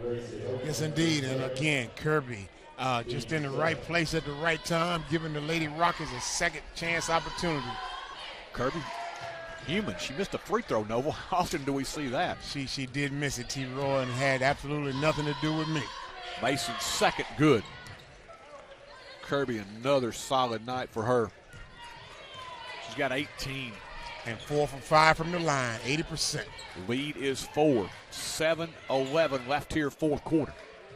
Lady Rockets trying to hang on and get the season split with the Lady Tigers. Martin had it punched away by Kirby, and then Martin will commit the foul. Let me have it, T-Roy. Dixon is not at the guard. Now Dixon is at the table. That's what I was asking you. How do they play offense now that Dixon's not in the game? Kirby played up on Martin and stole the ball from Martin. There's a different point guard in the game. Yeah, and I think their coaching staff was after Clark hit the 3. They said, you know what, we're within 3 now. We can let her sit a little while longer. We don't want to let them get out of range. But after that, I think, like you said, we got to get her back in the game. Yes, indeed. Kirby's at the line now for being aggressive against the not Dixon point guard in the game. Now, team foul situation, Noble, that's something we suddenly look at. Lady Rockets, that's 18 fouls now on Fayetteville. So 1-1 the rest of the way for the Lady Rockets. Has 1 of 2 there for Kirby. I think it's worth noting 3 of the starting 5 for the Lady Tigers have 4 fouls. Bain backs her way in against Meager. A lot of contact there, and I thought she was going to get by with it. Nova late whistle, but Megan tagged for the personal. Yes, indeed. Quite a bit of contact. And Bain forced the issue that time. Yeah, if you can imagine, she kind of like had her hand out. Her left hand was like clearing the way, like she was going to stiff arm somebody, and she was headed to the basket. Made plenty of contact with Meagher, who drew the foul. Bain's first is good. Bain's had a solid game, Noble. They've slowed her down a little bit. She's got 9 now, looking to get in double figures here. Coach Merle slowed her down when he packed the paint, T-Roy. And he has been a master at going to his toolbox and playing tonight. He got great minutes out of Megan Skaggs, being physical with Bain. Yes, indeed. He forced the Lady Tigers to shoot from the perimeter, T-Roy, in the second quarter and moving on. Brown out top, gives way now to Meagher on the wing. Straight away, Josie with it. Flips it quickly to Mason Kirby. Coach Merle, I don't think, got what he wanted out of that play. He's going to take a quick timeout. We'll take it as well.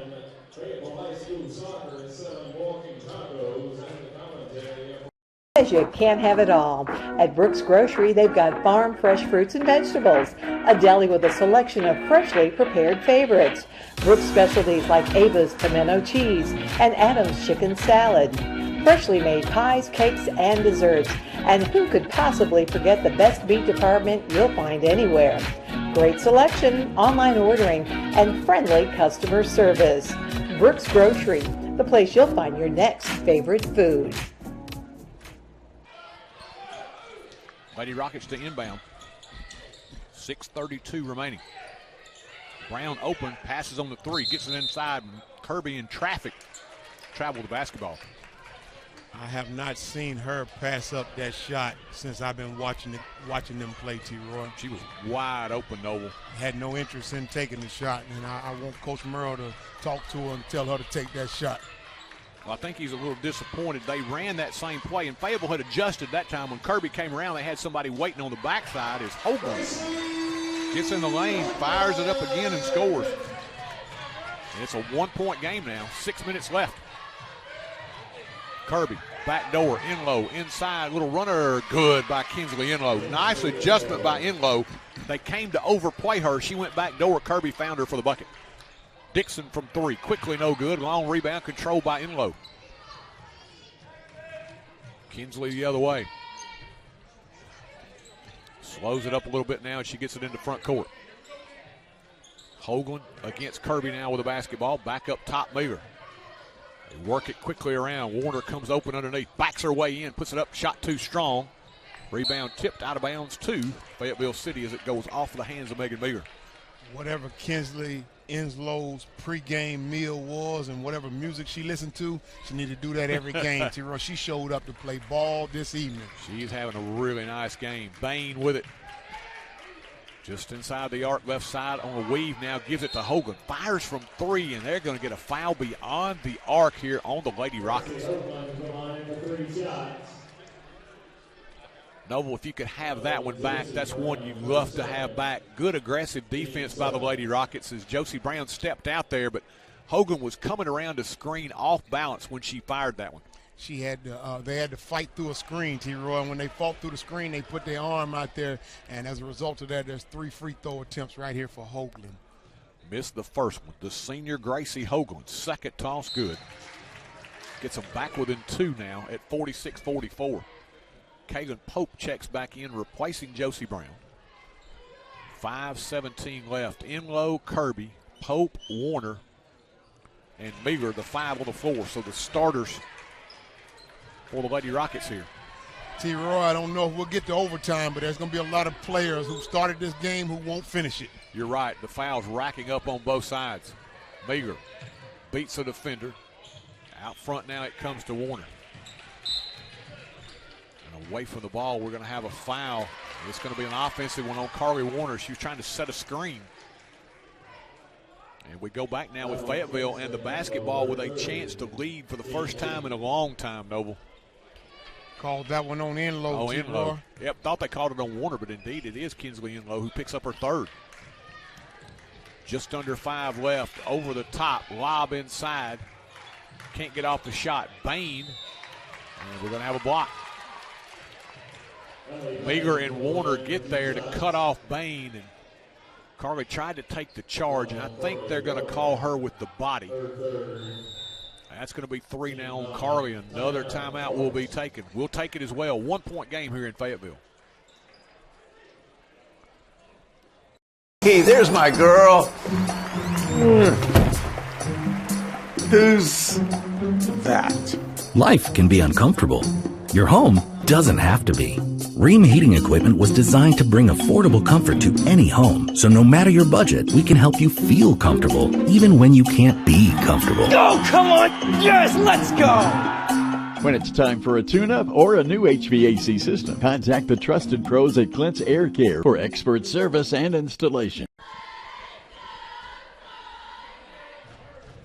Welcome back. 4:49 remaining here, fourth quarter. Forrest 46, Fayetteville City 45. Troy Catch and Noble Mays. Peter Wilson, Gabe Hall. Audio broadcast only tonight. We were not allowed video access here tonight by Fayetteville City. So we bring you an audio-only presentation here tonight. And Noble, this is one of those, I'm like you, I wish we had the cameras for this one. We did need cameras tonight, T-Roy. I really do feel for the folks at home, and I certainly appreciate them showing the loyalty to be able to still tune in to TC Sports 1. But it would have been lovely for them to get a real close-up of this one, because this has been a fine matchup this evening by both ladies, the Tigers and the Rockets. These young ladies have played physical basketball, fast-paced, great tempo. We've had good defense, good shooting. Bain hits the first of 2 to tie it. Second toss on the way, good as well. Ellie Bain gives the Lady Tigers back the lead. Bain with a dozen now, and Fayetteville by 1, 47-46. Where do you go now offensively for the Lady Rockets? You go to Kirby or Enlow, T-Roy. It's real simple to me. Enlow down the lane with the left hand, and she'll draw the foul. Again, great set play, Noble. They're coming up, getting a really good screen. Enlow dribbles around that screen, beats the defender into the paint. And that's going to be, is that 5? Yes, it is. That's 5 on Dixon. I waited because I thought it might be on the reach, but it was on the block, and she is gone. That is huge. You don't know how big that is. Tell you what, T-Roy, they have not taken her out of the game, so she's supposed to be gone. She's out. No, sir. She's sitting on the floor. I'm looking at her. Oh, I apologize. Yes, okay. Enlow connected on both free throws, gives them back the lead at 1, 48-47, and mark it right here, Noble. 4.5 minutes left. Dixon out. Now Fayetteville, what do you do to facilitate your offense? I don't know if you have much offense. Dixon was navigating everything. Hogan out top, and Meager trying to come across to knock it away from her, picks up the foul. And Noble, now we're shooting 2. That puts them into the double bonus. 10th team foul on the Lady Rockets. Hoagland now will step to the line, and Noble, this is going to become a free throw shooting contest from here forward. Both these teams in a double bonus right now. And I agree, T-Roy, and it's worth noting for the folks at home that I want to be clear. There's 4 out of 5 of the starters for the Rockets, Lady Rockets, are in foul trouble. One of them has 4, the other 3 has 3 fouls, and 2 more of the Lady Tigers are in foul trouble with 4 fouls apiece. Hogan missed them both, but there on the offensive rebound, hoop and the horn. Big bucket for her. Speaking of Caden Parks, as she came off the bench, hit that 3 in the first half. This one even bigger. Offensive rebound after Hogan missed 2 free throws, put it up and in, and drew the 4th foul on Carly Warner in the process. Parks to the line, toss, no good. Fayetteville trying to clear it, and stepping on the in-line was Simpson, but Lady Tigers back on top by 1, 49-48. I tell you what, T-Roy, you call it free throws down the stretch. I want to see whose bench can help out the most. That's what I think the difference will be. Kirby around the high screen pass, tried to go cross court. Hoagland got a hand on it, and it's cleared by Parks. Here comes Hoagland. Hogan blocked away, and that's going to be 5 on Megan Meager, I do believe. She came over to help. Let's see. No, it's on Enlow. They caught it on Enlow with the hand, I think, down on the body area. That's 4 down Kinsley. Hoagland's toss good. So, Noble, everybody in the building has at least 4 here. He said everybody. 50-48, make it 51 now as Hoagland hits them both. Lady Tigers have hit the free throws, and they've been opportunistic here as we're halfway through the quarter. They have. And I also want to reiterate one more time, bench play is going to be huge because some people who started the game will not finish, T-Roy. Samantha Hopkins back in. She's got it now for the Lady Rockets. Gives it up to Pope. Pope looks inside, kind of telegraphed that one, knocked away, but picked back up by Enlow. Kinsley out front, directing traffic as she wants the screen. Kirby sets it for her. Enlow around it in the corner now to Warner. Carly baseline, beats the defender. Bain put it up, put it home, and drew the foul. Carly Warner says, you know what? I can play too. Let me go baseline. That was a really nice move. It was. They forced her hand, T-Roy. Out on the perimeter, ball's being passed around, and they did not give her anyone to pass it to. Carly trying to convert the three-point play, bounces around, no good. Hopkins battling Bain for the rebound, will commit the foul. Will walk to the other end now for 2 free throws. This game had been super quick through the first 3, and now it has turned into a slog. It's going to be a long game down the stretch, T-Roy, because there's a whistle being blown every 45 seconds or so. Fayetteville wants to talk it over. Lady Tigers with a 1-point lead as we'll take a break. You can't have it all. At Brooks Grocery, they've got farm fresh fruits and vegetables, a deli with a selection of freshly prepared favorites, Brooks specialties like Ava's pimento cheese and Adam's chicken salad, freshly made pies, cakes, and desserts, and who could possibly forget the best meat department you'll find anywhere.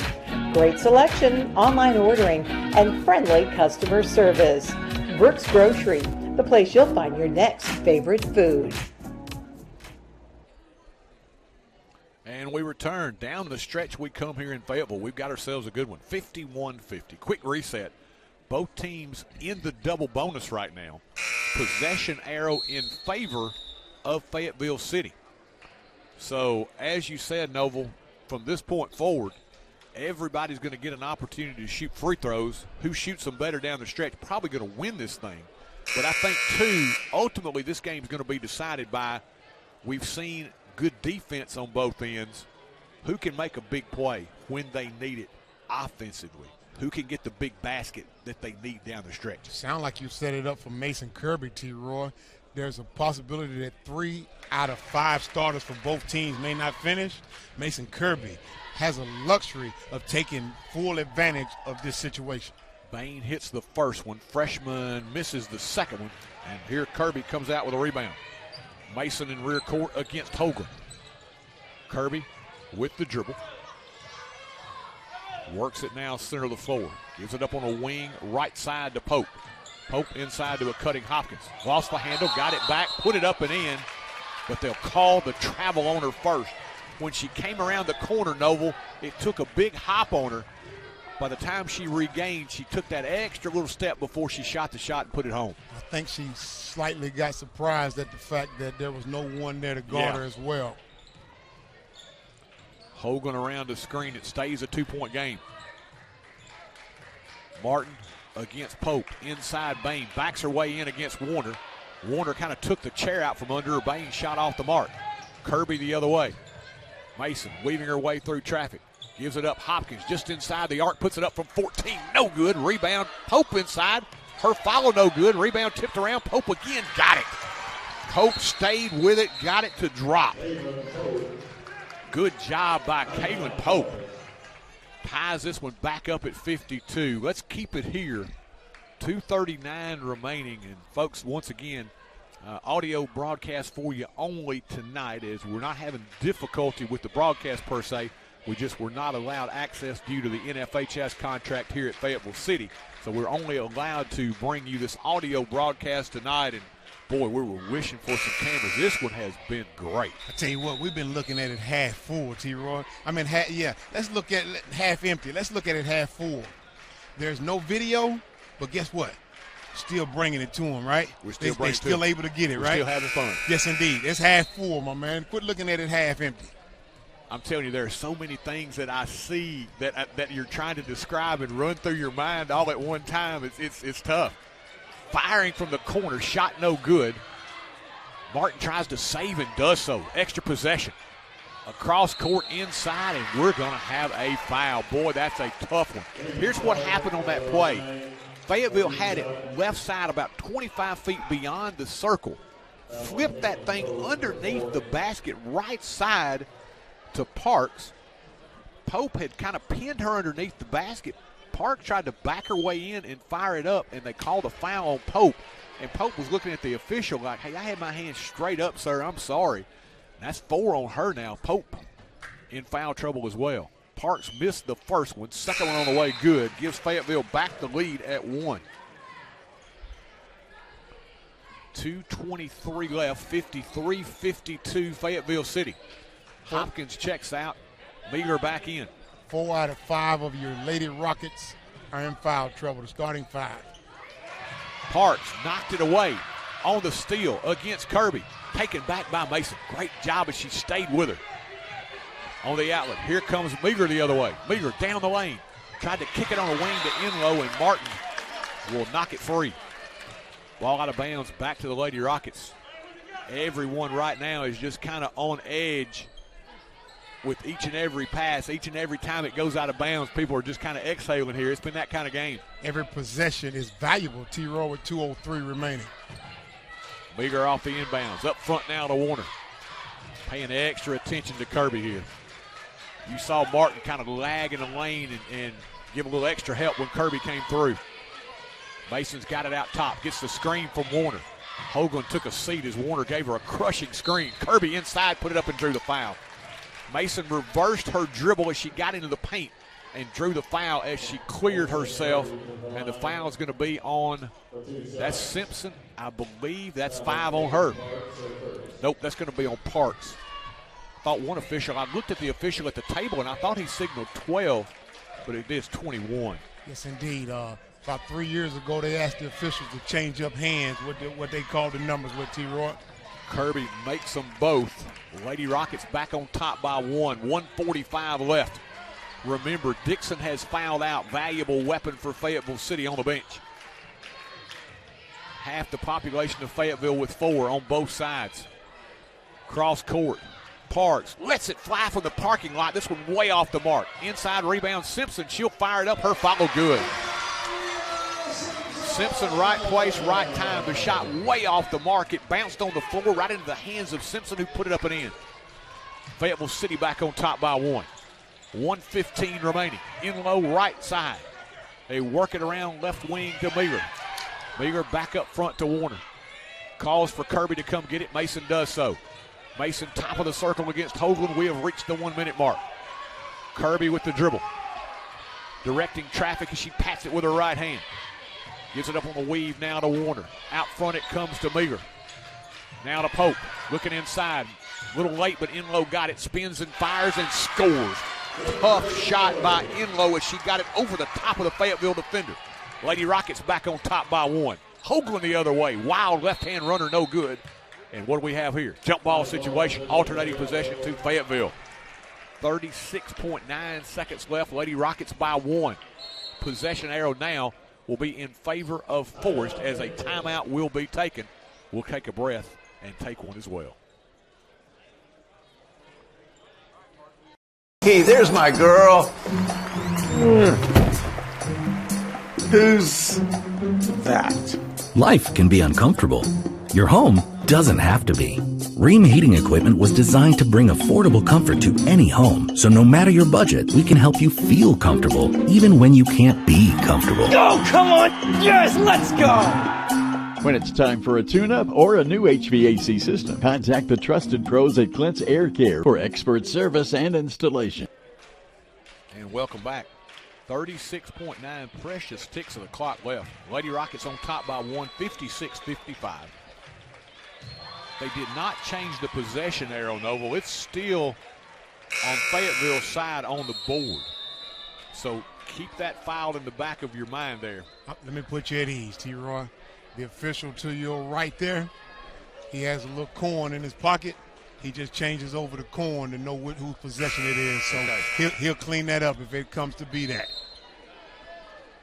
Lady Tigers will play it in.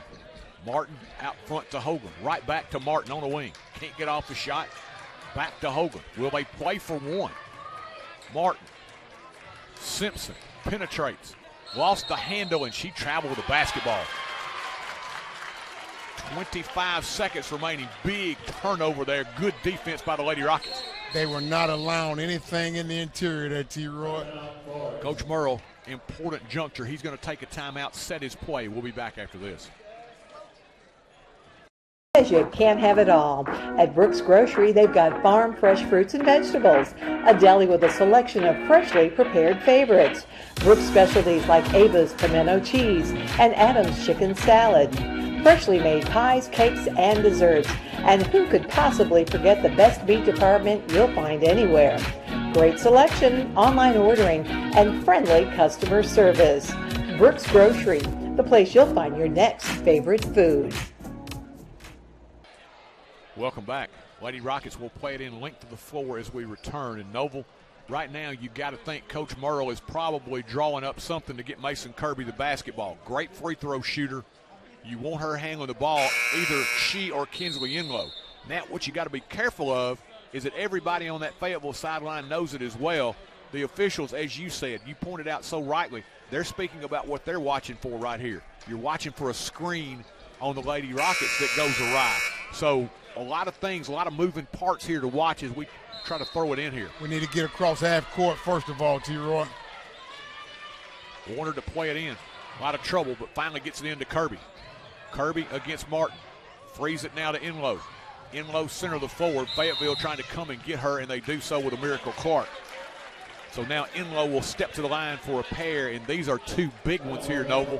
Hit them both. It's a 3-point game. 3 can't beat you. Anything less than that, Fayetteville's got a chance to tie or win. And if Fayetteville misses their shot, T-Roy, then you just hold the ball and wait to get fouled. Enlow money. That one right down the center of the sack, no doubt about it. Kinsley having a great night, and she is 5 for 5 from the stripe. I need a word that's better than great. And she's having a superb evening tonight, T-Roy. Enlow ready. Second toss, bang. Kinsley Enlow getting it done. Fayetteville into front court. Coach Hoagland will take a timeout with 15. Let's keep it here. Noble, those were 2 big free throws by Enlow, and you look at her book for the night. 6 of 6 from the line, Noble. That's huge. 21, 23 points for her tonight. And I'll tell you what also, T-Roy, I may have missed a couple things, but I'll tell you what, she has hit 4 2-point baskets. She is 4 for 8 from inside the arc, 50%, and I got her down at 3 out of 8 from downtown, T-Roy, almost nearly 50% there. She, again, is having a superb night, and I got her unofficially for 3 defensive rebounds where she held the opposing team to only 1 shot. Now, here's something, and coaches will cringe when I'm going to say this.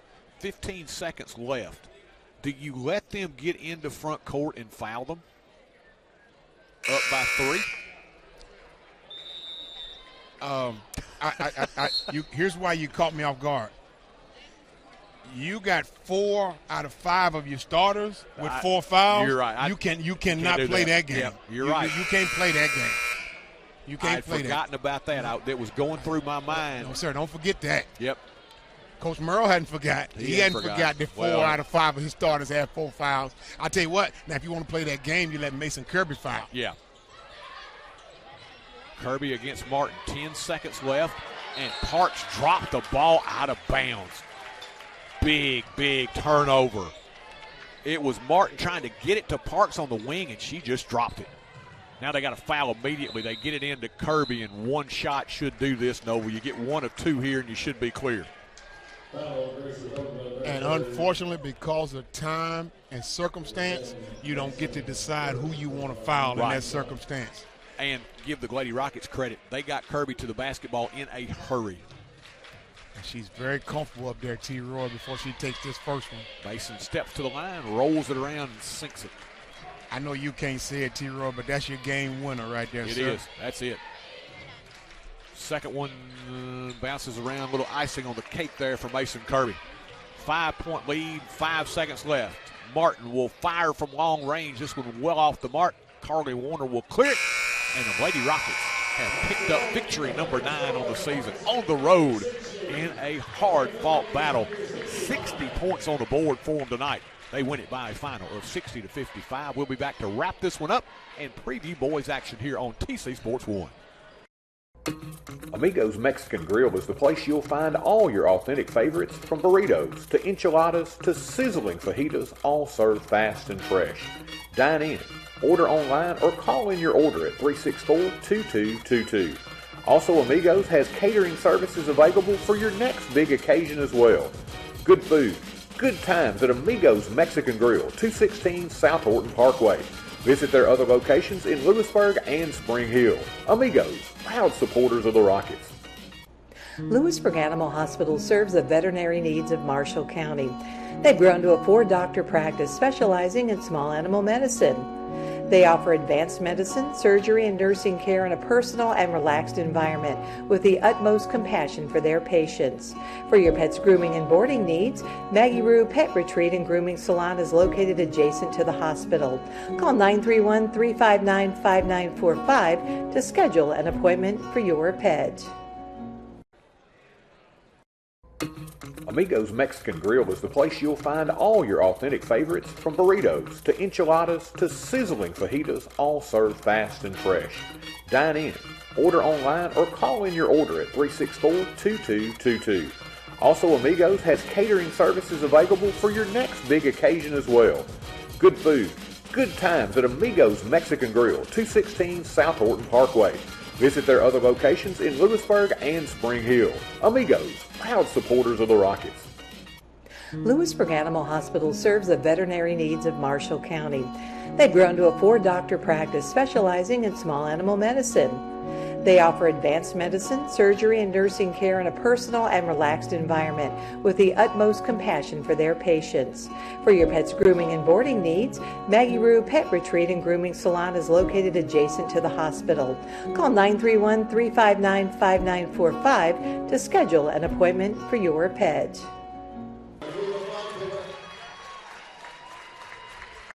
Funeral Home and Cremation Services had its beginning in 1939 when Thomas H. Lawrence established the business. Lawrence Funeral Home has always strived to provide compassionate, dignified, and professional service to every family it serves, regardless of their circumstances. Lawrence Funeral Home pledges to the families of Marshall and surrounding counties to continue providing excellence in funeral service.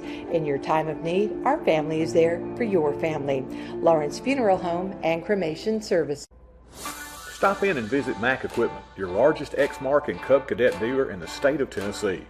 Locally owned and operated in the heart of Chapel Hill at 109 North Horton Parkway, next to Southern Roots Hair Salon. Mack Equipment offers parts, sales, service, and rental. Their factory-certified technicians also service multiple brands of outdoor power equipment, making this a perfect stop for your future equipment repairs. Don't forget to visit our 2 other locations in Murfreesboro and Lewisburg. That's Mack Equipment. And welcome back. What a contest we have just witnessed. Lady Rockets, these are the things that give you confidence as you head into the tournament. Being able to go on the road and beat a good team. A team that we talked about earlier. I felt like the Lady Rockets had improved enough they were going to win this thing, but it was a Fayetteville team that had took care of business. They had beaten Eagleville. They had beaten Cornersville, teams that the Lady Rockets had struggled with. They beat Moore County handily. Moore County, of course, had taken care of the Lady Rockets.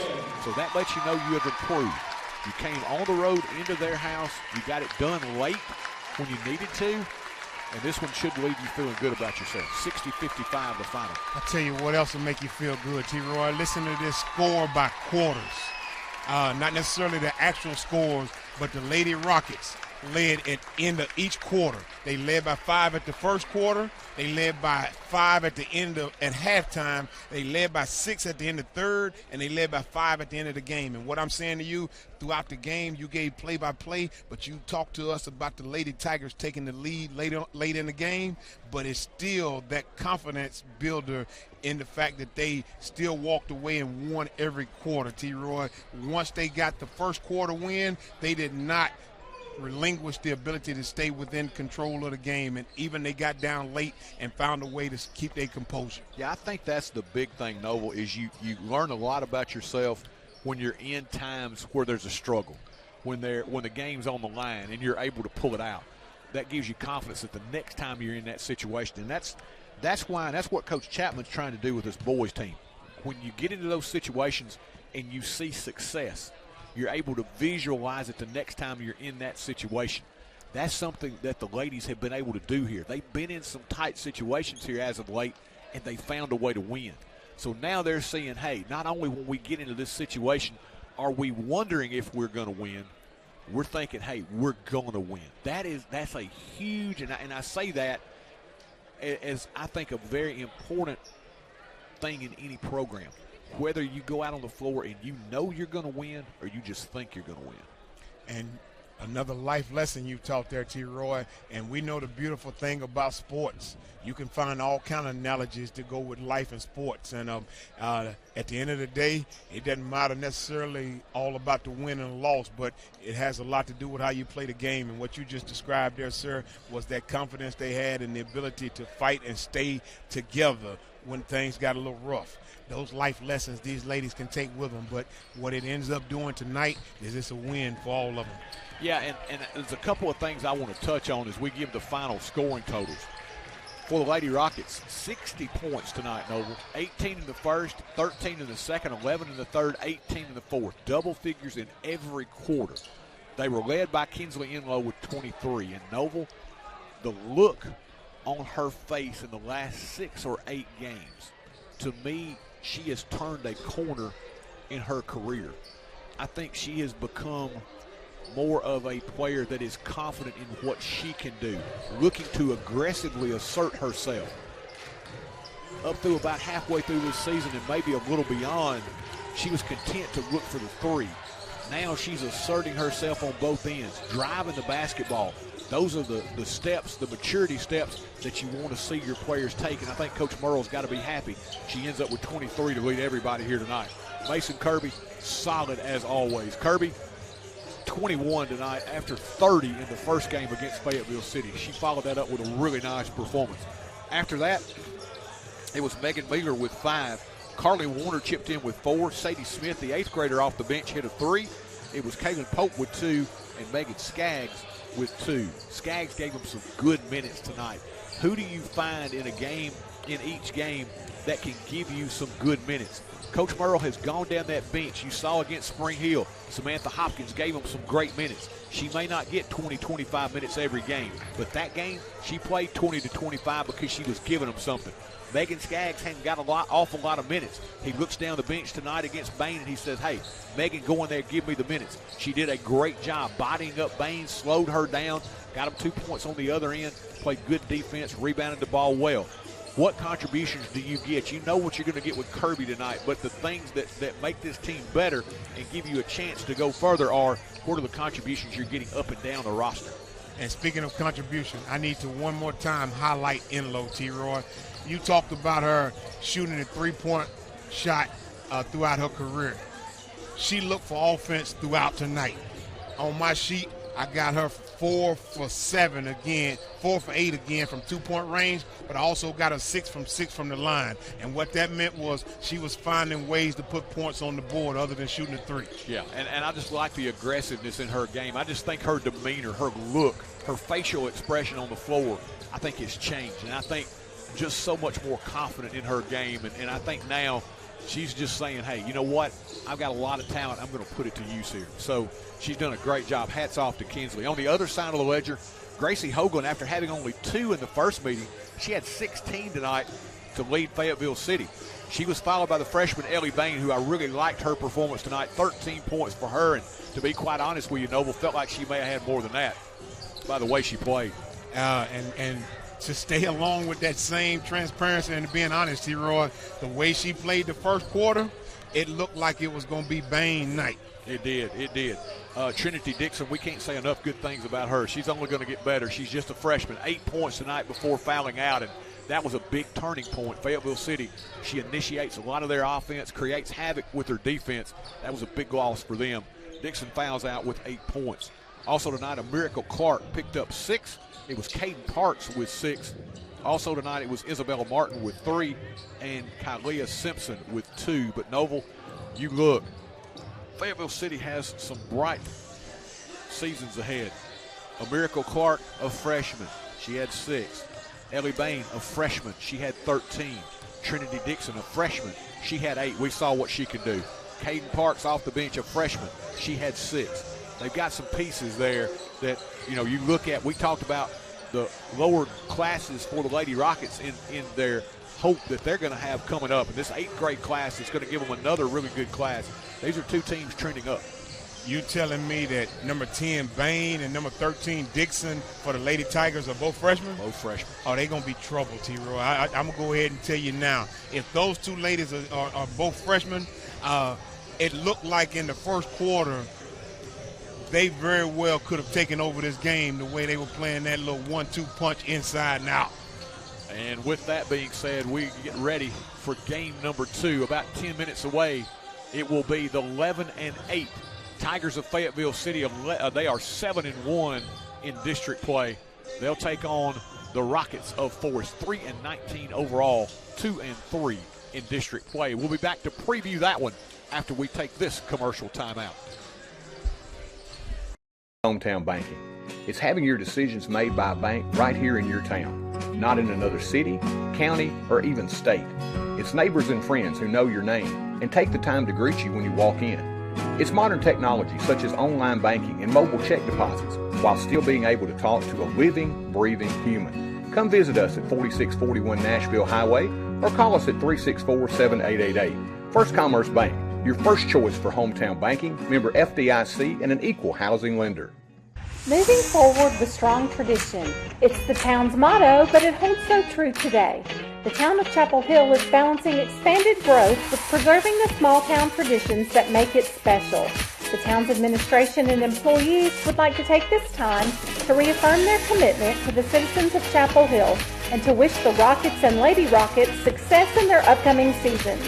From the home of the Lions Super Bowl of the South, the town of Chapel Hill says, "Go Rockets!"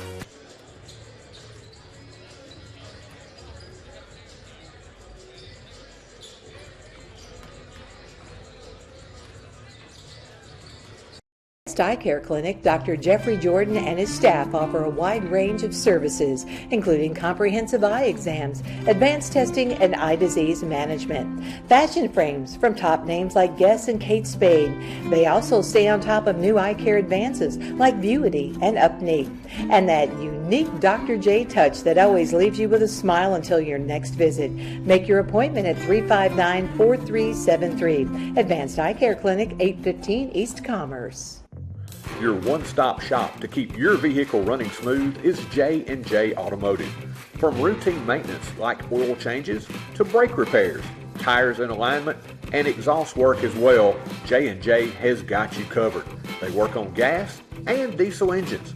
Call Vince or Matt Jackson at 931-364-5602 or stop by their location at 1791 Highway 99. Keep your vehicle in tip-top shape at J&J Automotive.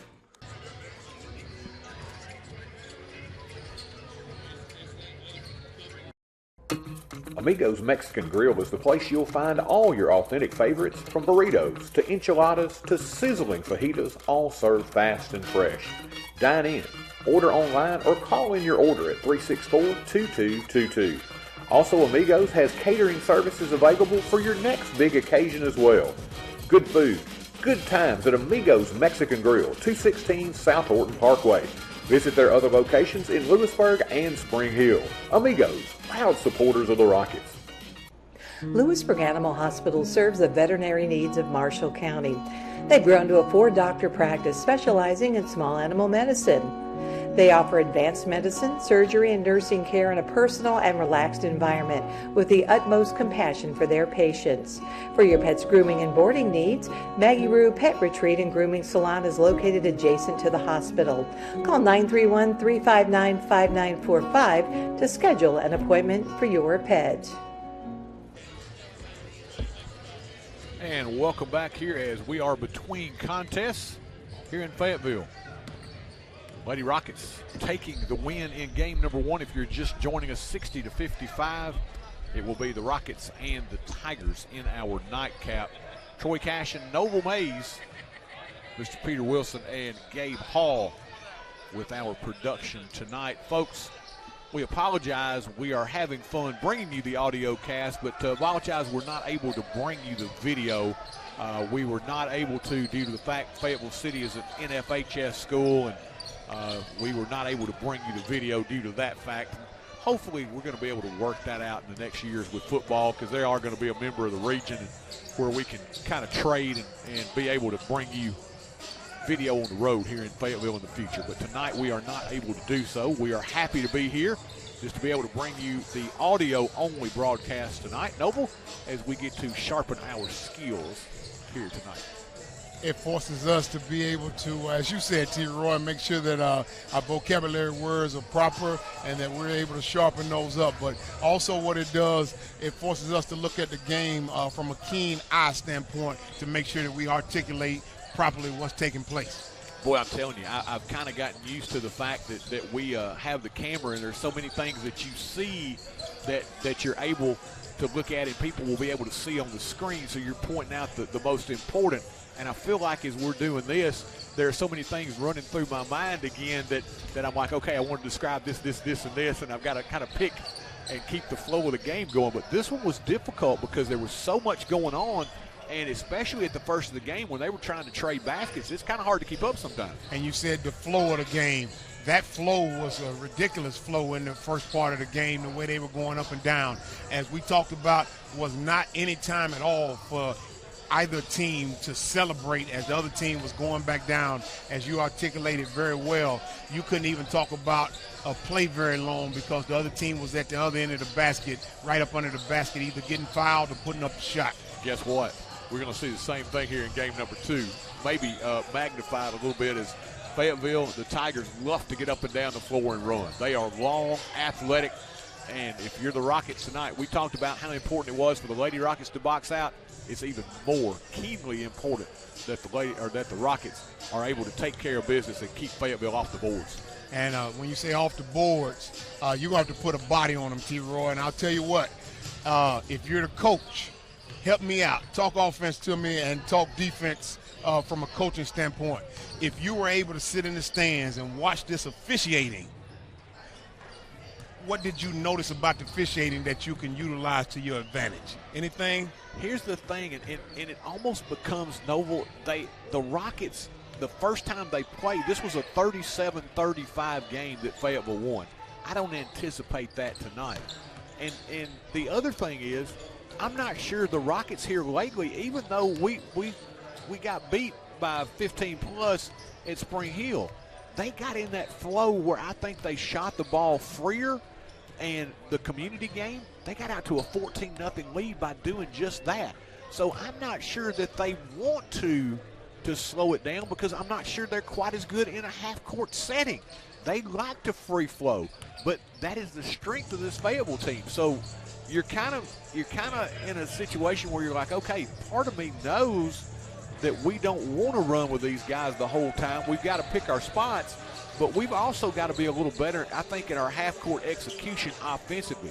Defensively, Coach Chapman, I don't think he worries an awful lot about this group. Even though they're giving up size each and every night, most of the time they play pretty good position defense, and you don't have to worry about the hustle. They're going to win those 50-50 balls a lot of the time that you have to win if you don't have the size advantage. They do the things that they need to do to win a lot of nights, and they've been in a ton of close ball games. But here tonight, I think it's got to be – I think you want to get out and run. I think offensively they have played better when they can do that. but I think they've almost got to pick their spots. They've got to execute well when they have to get in that half-court set. They got to be able to work some plays like the girls did, get some good open looks out of their offense to kind of keep themselves going. And, you know, it's going to be tough against this Fayetteville team. Fayetteville didn't shoot the ball very well the first time that they played in Chapel Hill. A lot of those guys were playing football. They were coming back a little rusty. You got to feel like they're in pretty much postseason gear now, as they're 7-1 in their district, and that's a tough district. I asked you to run it by me, and you there's a lot of meat you left on that bone, but I only want to focus on two things there, T. Roy. One, I did not see them shoot very well when they visited the Rockets, and I certainly don't want to take what I seen in the first game and the officiating. I don't want the luxury of Fayetteville City being able to play interior. I want these guys to shoot from the perimeter. I want to take advantage of what I seen first half. But the real meaty part you left on the bone, you want the Rockets to play to the strength of Fayetteville City is what you just said to me, right? I know, and that's a scary thing, but I think they have played better when they've been able to get up and down the floor, and that's a scary thing to say against this Fayetteville team, and that's why I backed it off just a little bit. I think you got to take the advantage to run when you can, but you may have to play a little bit better half-court basketball here tonight. Let's take a quick 30-second break. We'll be back with your starting lineups here on TC Sports 1. You can't have it all. At Brooks Grocery, they've got farm fresh fruits and vegetables, a deli with a selection of freshly prepared favorites, Brooks specialties like Ava's pimento cheese and Adam's chicken salad, freshly made pies, cakes, and desserts, and who could possibly forget the best meat department you'll find anywhere. Great selection, online ordering, and friendly customer service. Brooks Grocery, the place you'll find your next favorite food. And welcome back. We get set for your starting lineups here in Game 2. And, Noble, I think the other caveat is you don't want to get the Fayetteville crowd involved. They've got a large gathering here tonight, and you get a couple of dunks and some steals, get those folks in the game. You'd rather them be quiet. Well, I don't know how you keep the crowd out of the game based upon how you did the scouting report, T-Roy. You got both teams going up and down the court. Starting tonight for the Rockets in the backcourt, it'll be the senior who has really elevated his game as of late, number 2, Mason Harper. He's the man who had the tooth implant during the game all day. Bray McCown, he's at a forward. Number 4, the junior. The senior, Ryan Meglis, at a forward. Meglis steady as a rock. At the point guard, he's maybe shaken, but he's never stirred up that much. Jimmy Bond, he's cool, calm and collected. And rounding out the starting 5, he's provided great offense. Davin Porter, 22, the senior. Countering for Fayetteville, 0, Kamarion Taylor, who had 4 in the first meeting. Also in the starting lineup for the Tigers, it'll be 5.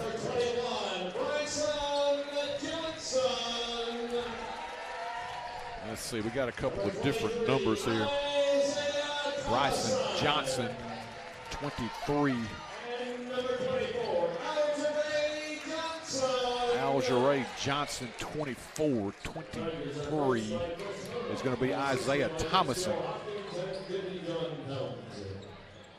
We're going to have to we have to take a quick trip to the scores table here at the break. They got a few different numbers than the first time that we observed the Tigers here. Set to get this one underway. Johnson, who is an outstanding athlete. Bryson Johnson to tip it up against Bray McCown.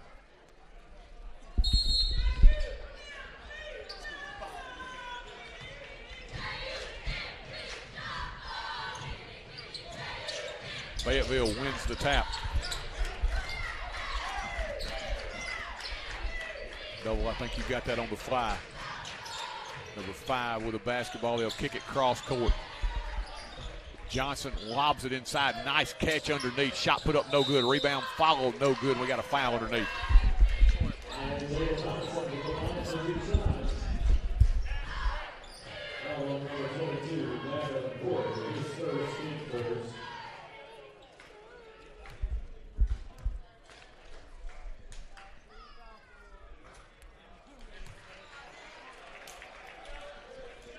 Toss no good by the senior Isaiah Thomason.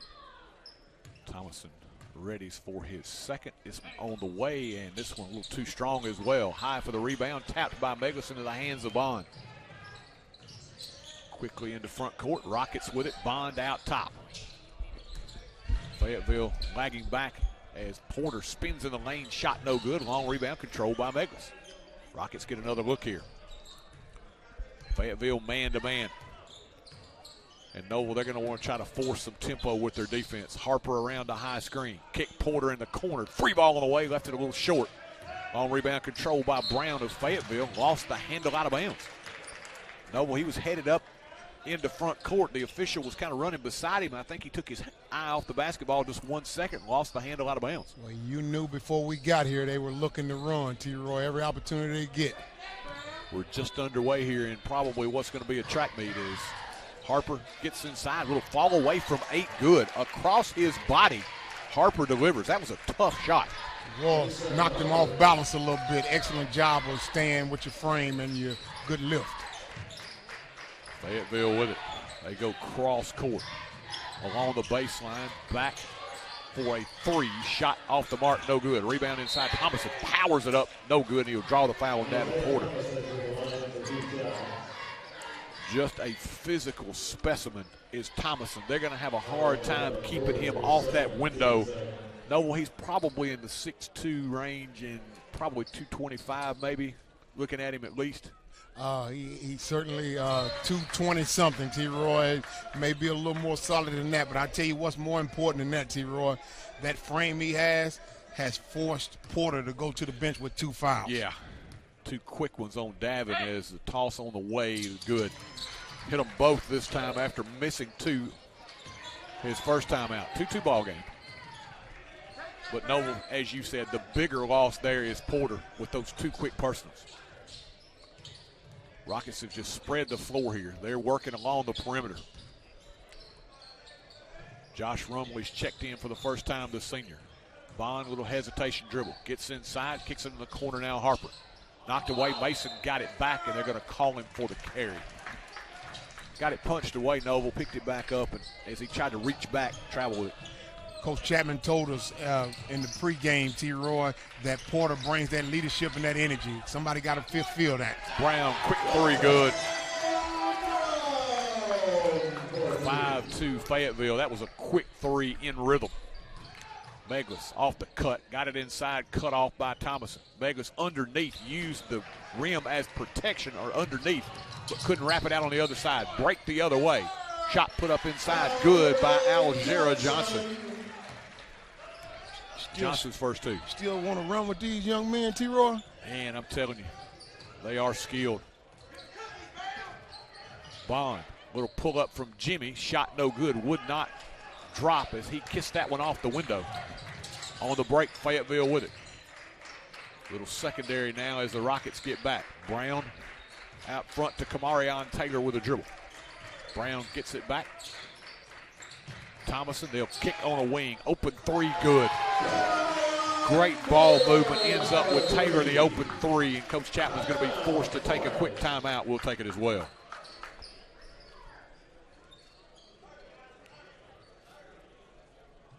Hey, there's my girl.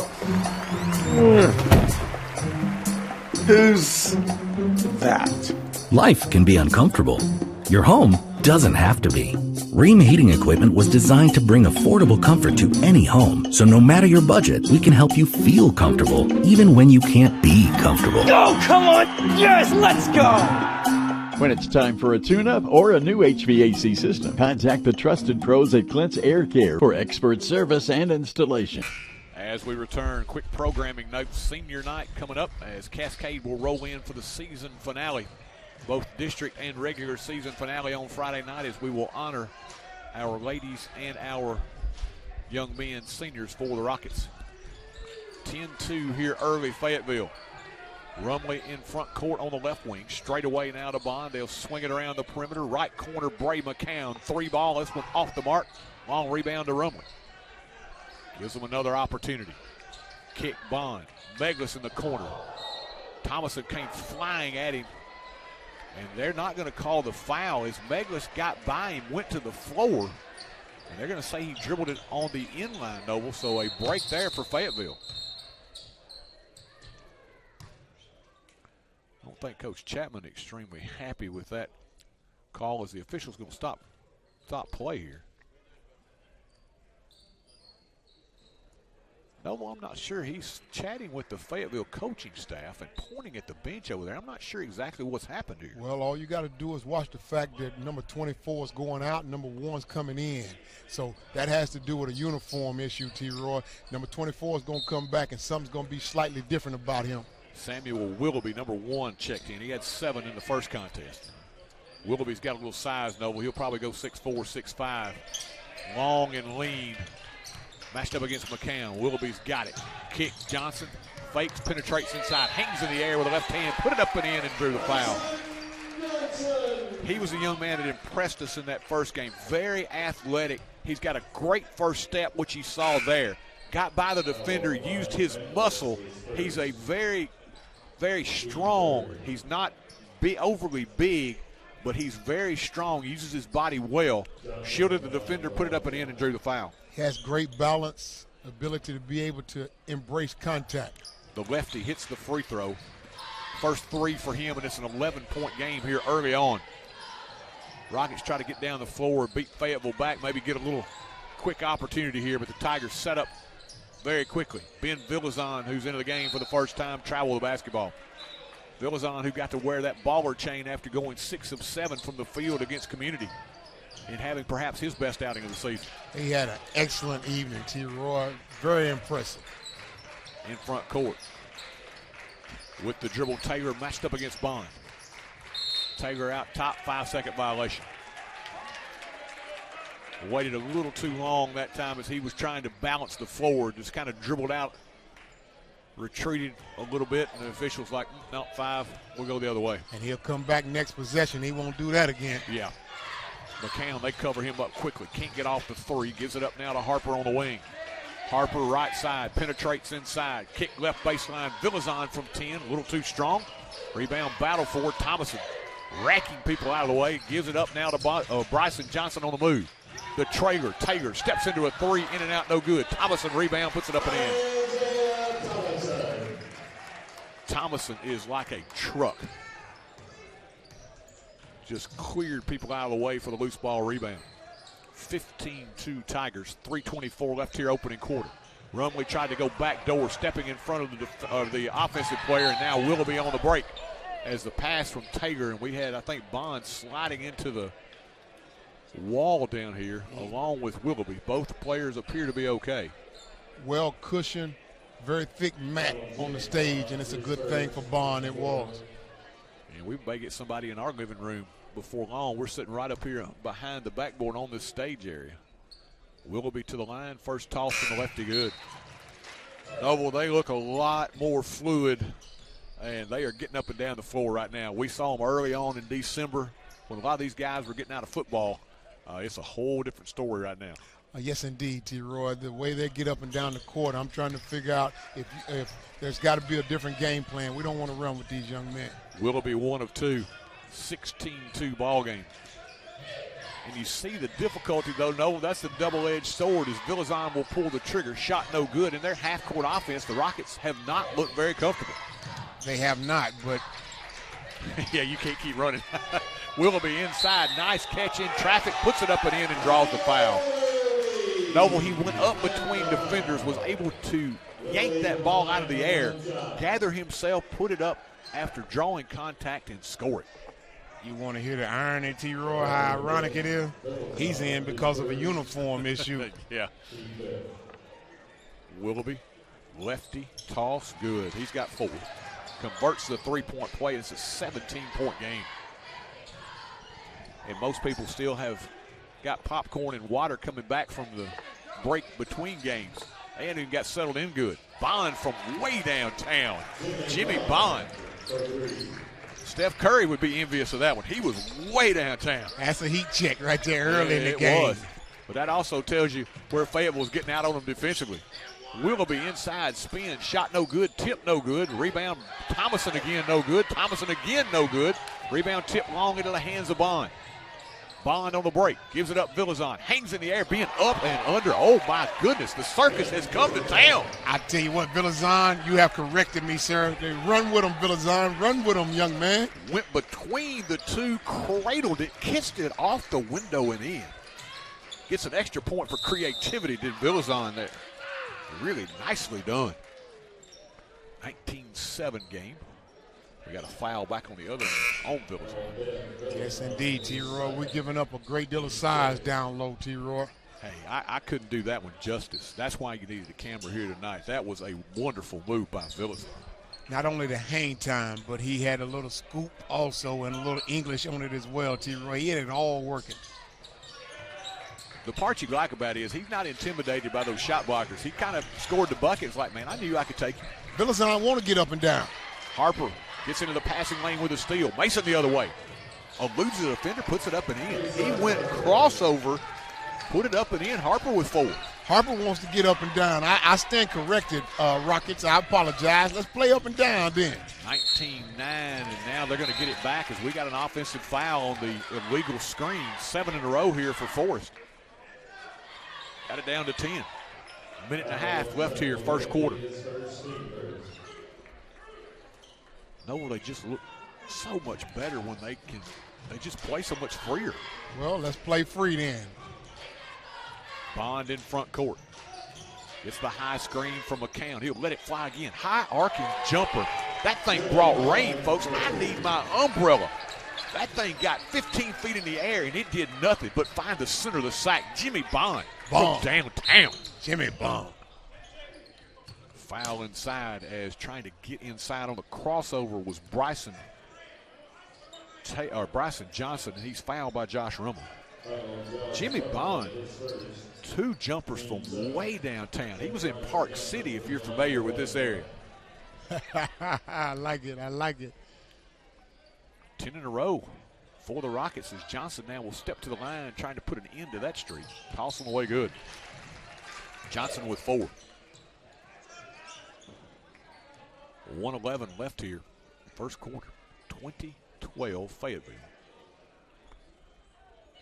Johnson's second one good as well.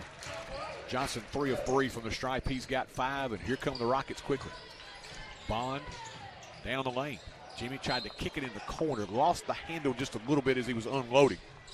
And it skips under the hand of Bray McCown out of bounds. The turnover gives it back now to the Tigers. Little gaping hole in that defense, closed up rather quickly on it. Algira Johnson, 24, back in. Willoughby will stay on the floor with it. Bryson Johnson. Oh, nice little Euro step by Johnson. Eluded the defender, put it up and in. He's got 7. That was a very skilled move, and he made it look easy. Step back 3. Harper, bang. Mason Harper. He's got 7 here in the first quarter. Rockets won't go away, T-Roy. Back to an 8-point lead. McCown got a hand on it as he was fronting Willoughby. Ball goes to the floor. Harper picks it up and gets fouled in the process. They trail by 17. They got it down to 8 now with the basketball. 34.5 seconds left here in the quarter. After taking that initial standing 8 count, they've come back punching, Noble. They have, and Willoughby, he was causing a little havoc down low. He's sitting now with 2 fouls, 2 personals. Jimmy Bond in front court. Bond with the dribble. Kick on a wing. Harper behind the back. Johnson right with him. Gives it up now to Rumley. 17 and counting. Beglis back to Rumley.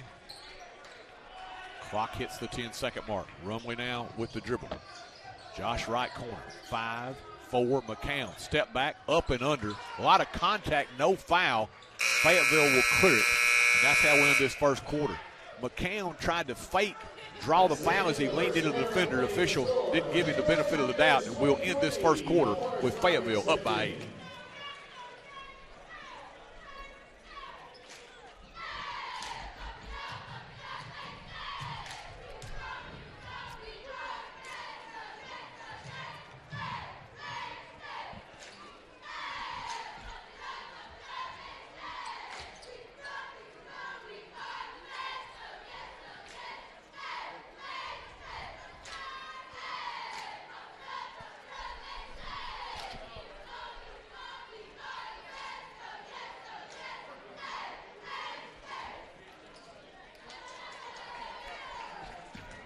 You getting the hang of it?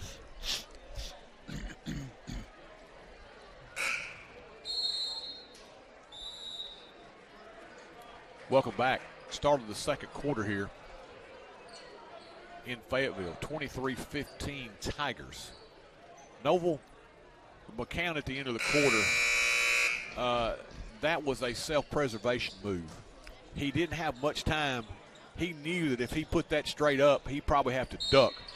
Just tried to get what he could, but the official didn't give him the contact. He did not give it to him. He could have sold the contact a little bit more. McCown did an excellent job of avoiding the defender the best he could also. He's got it top of the circle here as we begin this second quarter. Harper around the screen. Gives it straight away to Meglis. Thomason just kind of lurking in the lane. Backs off, gives him the shot. Rumley penetrates, puts it up off the window, and scores it. Josh Rumley with his first bucket. We're down to 6 now. Great stop and pop by Rumley, T-Roy. Kamarion Johnson in front court for the Tigers. Johnson against Jimmy Bond. Gives it up now to Bryson Johnson around the horn. On the penetration, we got a bump on Meglis as he was coming around trying to stay with Algera Johnson. And that's 17 fouls now on the Rockets. That puts Fayetteville into 1-1. That's a tough spot to be in here with 7:20 left second quarter. How much time in the second quarter, T-Roy? 7:20. Shooting 1-1. Algera Johnson, 2 points on the evening for the senior. Toss good.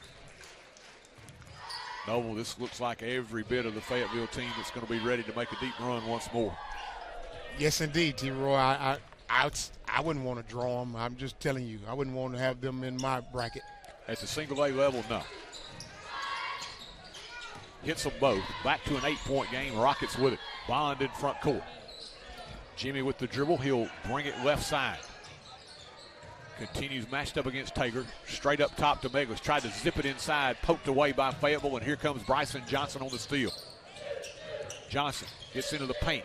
Kick on a wing. Brown from 3. This one no good. Over the back foul is a good box out by Harper. Gets the foul on Isaiah Thomason. And that's what you got to do, Noble. You got the fundamentals. Go ahead and explain it to us, T-Roy. Tell us how much size Harper was giving up and why he's going to the other end of that court there. Harper's probably giving up 2 or 3 inches at least and a lot of girth, but Thomason comes crashing over the back of Harper, who just knew he had to box him out. He couldn't do anything else with him. You got to get a buttocks on him, as we say, and get him off that spot. Meglis from 3. This one off the mark. Johnson, Algera Johnson on the move. Quickly in the front court. Along the baseline, he'll give it up to the trailer. Taylor from 3. Shot no good. Long rebound to Rumley. Here comes Meglis, center of the floor. Rockets on the break. Meglis left side had it poked away. Ball on the floor. Meglis after it. Rumley clears it now to Bond. Bond gets inside. Kick Harper. Mason behind the back. Mason now will set the floor. Harper with the dribble. Kick Meglis. Meglis between the legs. Can't get off the shot. Now McCown. Step back 3. Shot no good. Rebound pulled away by Taylor. On the outlet. Thomason running the floor. Big fella like a train. Puts it up and in and draws the foul. Josh Rumley's going to pick up the foul, but the big fella, you got to reward the big fella when he's running the floor. You let the big man eat. You got to keep him running. That time they did it well, and Thomason drew the foul and the bucket. Feed me, he said, and Thomason got fed. He can eat all day running the floor like that, T-Roy, because you got to reward him, and he's going to be hard. It's hard to stop a train. He caught it left side of the lane, though, and the most impressive thing at 6'4", 6'5", 225, he made a nice little move with his right hand to get to the other side, absorb the contact, and finish that move. You know, he's going to find himself at the line all the time if he can run that hard, T-Roy, because once you get that steam rolling, all you can do is try to wrap him up. Hope they don't call intentional on you. Noble, was that 2 or 3 on Rumley? That should be on Rumley. That is his second personal foul. I had him with 2, but they took him out of the game. I just wanted to make sure that wasn't his third. You got 4 Rockets who have 2 fouls apiece, T-Roy, and you know Porter's been sitting down since the 6:20 mark in the first quarter. Eli Bell, the freshman, will check in. He'll replace Meglis in the Rocket lineup. Back to an 11-point Fayetteville lead now. Rockets had got it down to 6 after trailing by 17 early. Back in double figures now for Fayetteville. Jaden Russell checked in for the first time as well. So Russell, McCown, Harper, Bond, and Rumley, as the official's going to make Bell sit back down. He's chatting with Coach Chapman along the sideline. I'll go ahead and make it easy for you, T-Roy. Take a look at him. He has a uniform issue. He got the same one that number 24 had. If he's going to come back, he's going to look different. Yeah. Anytime Fryson's in the game and you come dressed like that, you don't play. Gotcha. Okay. Jimmy Bond with it. Backs it out on the wing with the dribble. Hounded by Taylor. Gets a screen. Steps back, and he is absolutely dialed in. Step back three from Jimmy Bond. Look like Larry Bird firing threes up there, Noble. That was the step-back variety from Jimmy. He's certainly keeping them in the game. He's 3 for 3, T-Roy, from downtown. 8-point ball game. And that was good defense. Inside they go. Johnson swinging around the perimeter. Open three on the way, but we've got a 3-second violation on Johnson, who, as he penetrated inside, went to kick it. Nobody just stood there. Yes, indeed. And Bell has the uniform fixed, and he'll get a chance to play here in a second, T-Roy. So everybody has their uniform checked, and here's an opportunity for the coach to pass the message down for everybody. Check the uniforms. Rockets with it in front court. Rumley gives it up with the dribble. Penetration inside. Blocked by Thomason. Turned the corner, Jaden Russell nicely, but Thomason made up ground, blocked it away. Taylor on the break. They'll work it in the corner. Brown fires from 16. Shot no good. Thomason keeps it alive. He corrals it, tried to go inside to Bryson. Air-mailed that one over his head. Turnover gives it back to the Rockets. 4:55 left here, second quarter. Rockets with a chance to get it back to 6. Bond out front. Jimmy between the legs. To Rumley. Josh penetrates inside. Draws the extra defender. Kick Bond. High arcing jumper. Misfired. Bryson Johnson high for the rebound. Brings it himself the length of the floor. Gives it up to the cutter, Brown, who puts it off the window on the secondary break. Brown will score it. He's got 5. Nicely executed there as Johnson pushed it. Brown, the trailer, cleaned it up. Push is the word to focus on.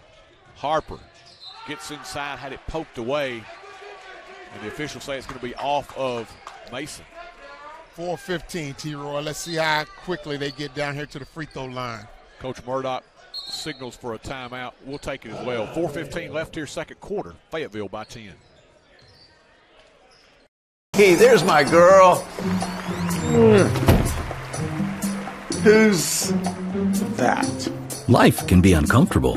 Your home doesn't have to be. Ream Heating Equipment was designed to bring affordable comfort to any home. So no matter your budget, we can help you feel comfortable, even when you can't be comfortable. Oh, come on. Yes, let's go. When it's time for a tune-up or a new HVAC system, contact the trusted pros at Clint's Air Care for expert service and installation. And welcome back here, folks. Thanks for tuning in. Our audio broadcast only here tonight. We'll be back with you, full 1080 HD video for senior night on Friday night as Cascade will roll in. But back to business here. Rockets trail by 10, 30-20 as we approach the 4-minute mark left second quarter. Villazon back in for the Rockets. Out front, they work it around the perimeter. Fayetteville trying to probe this defense as Porter back in after his 2 early fouls. Shot from the corner, no good. Rebound pulled away. And here comes Jimmy Bond on the move. Bond down the right side of the lane, kick Villazon. Ben, no look. McCown gets into the paint to the left hand, flips it up, no good. Rebound pulled away by Fayetteville. Brown on the move now to Taylor. Taylor, hesitation dribble. Kicks it in the corner. Back up top now, Bryson Johnson. Johnson spins, up and under move with a left hand good. He is a really skilled player. No, with a game, he's just really easy and fluid with his moves. Body under control the whole way, T-Roy. Yeah, a couple of nice hesitation dribbles, up and under move. He showed the whole repertoire there. Porter turned around against the defender. Thomason shuffled the feet before he let that one fly. Turnover gives it back to Fayetteville now. And Porter's got a guy in Thomason who you turn around and look at him, you kind of like, well, ooh, wait a minute. He does take a second glance, T-Roy. You give a double take to Thomason. That is a big young man. Brown fires. This one off the mark. Rebound pulled away by Porter. Davin looking to move it. He'll bring it himself into front court. Gives it up now to Bond. Bond fouled as coming out was Kamarion Taylor to commit the foul. You've got to get out on Bond right now the way he shot it from three, Noble. And he's certainly willing to put the ball up tonight and being very assertive tonight. I love this Jimmy Bond here. Man, that's that pretty three that stays in the air a long time. You just watch it leave his hand, travel through the air nicely, and drop through.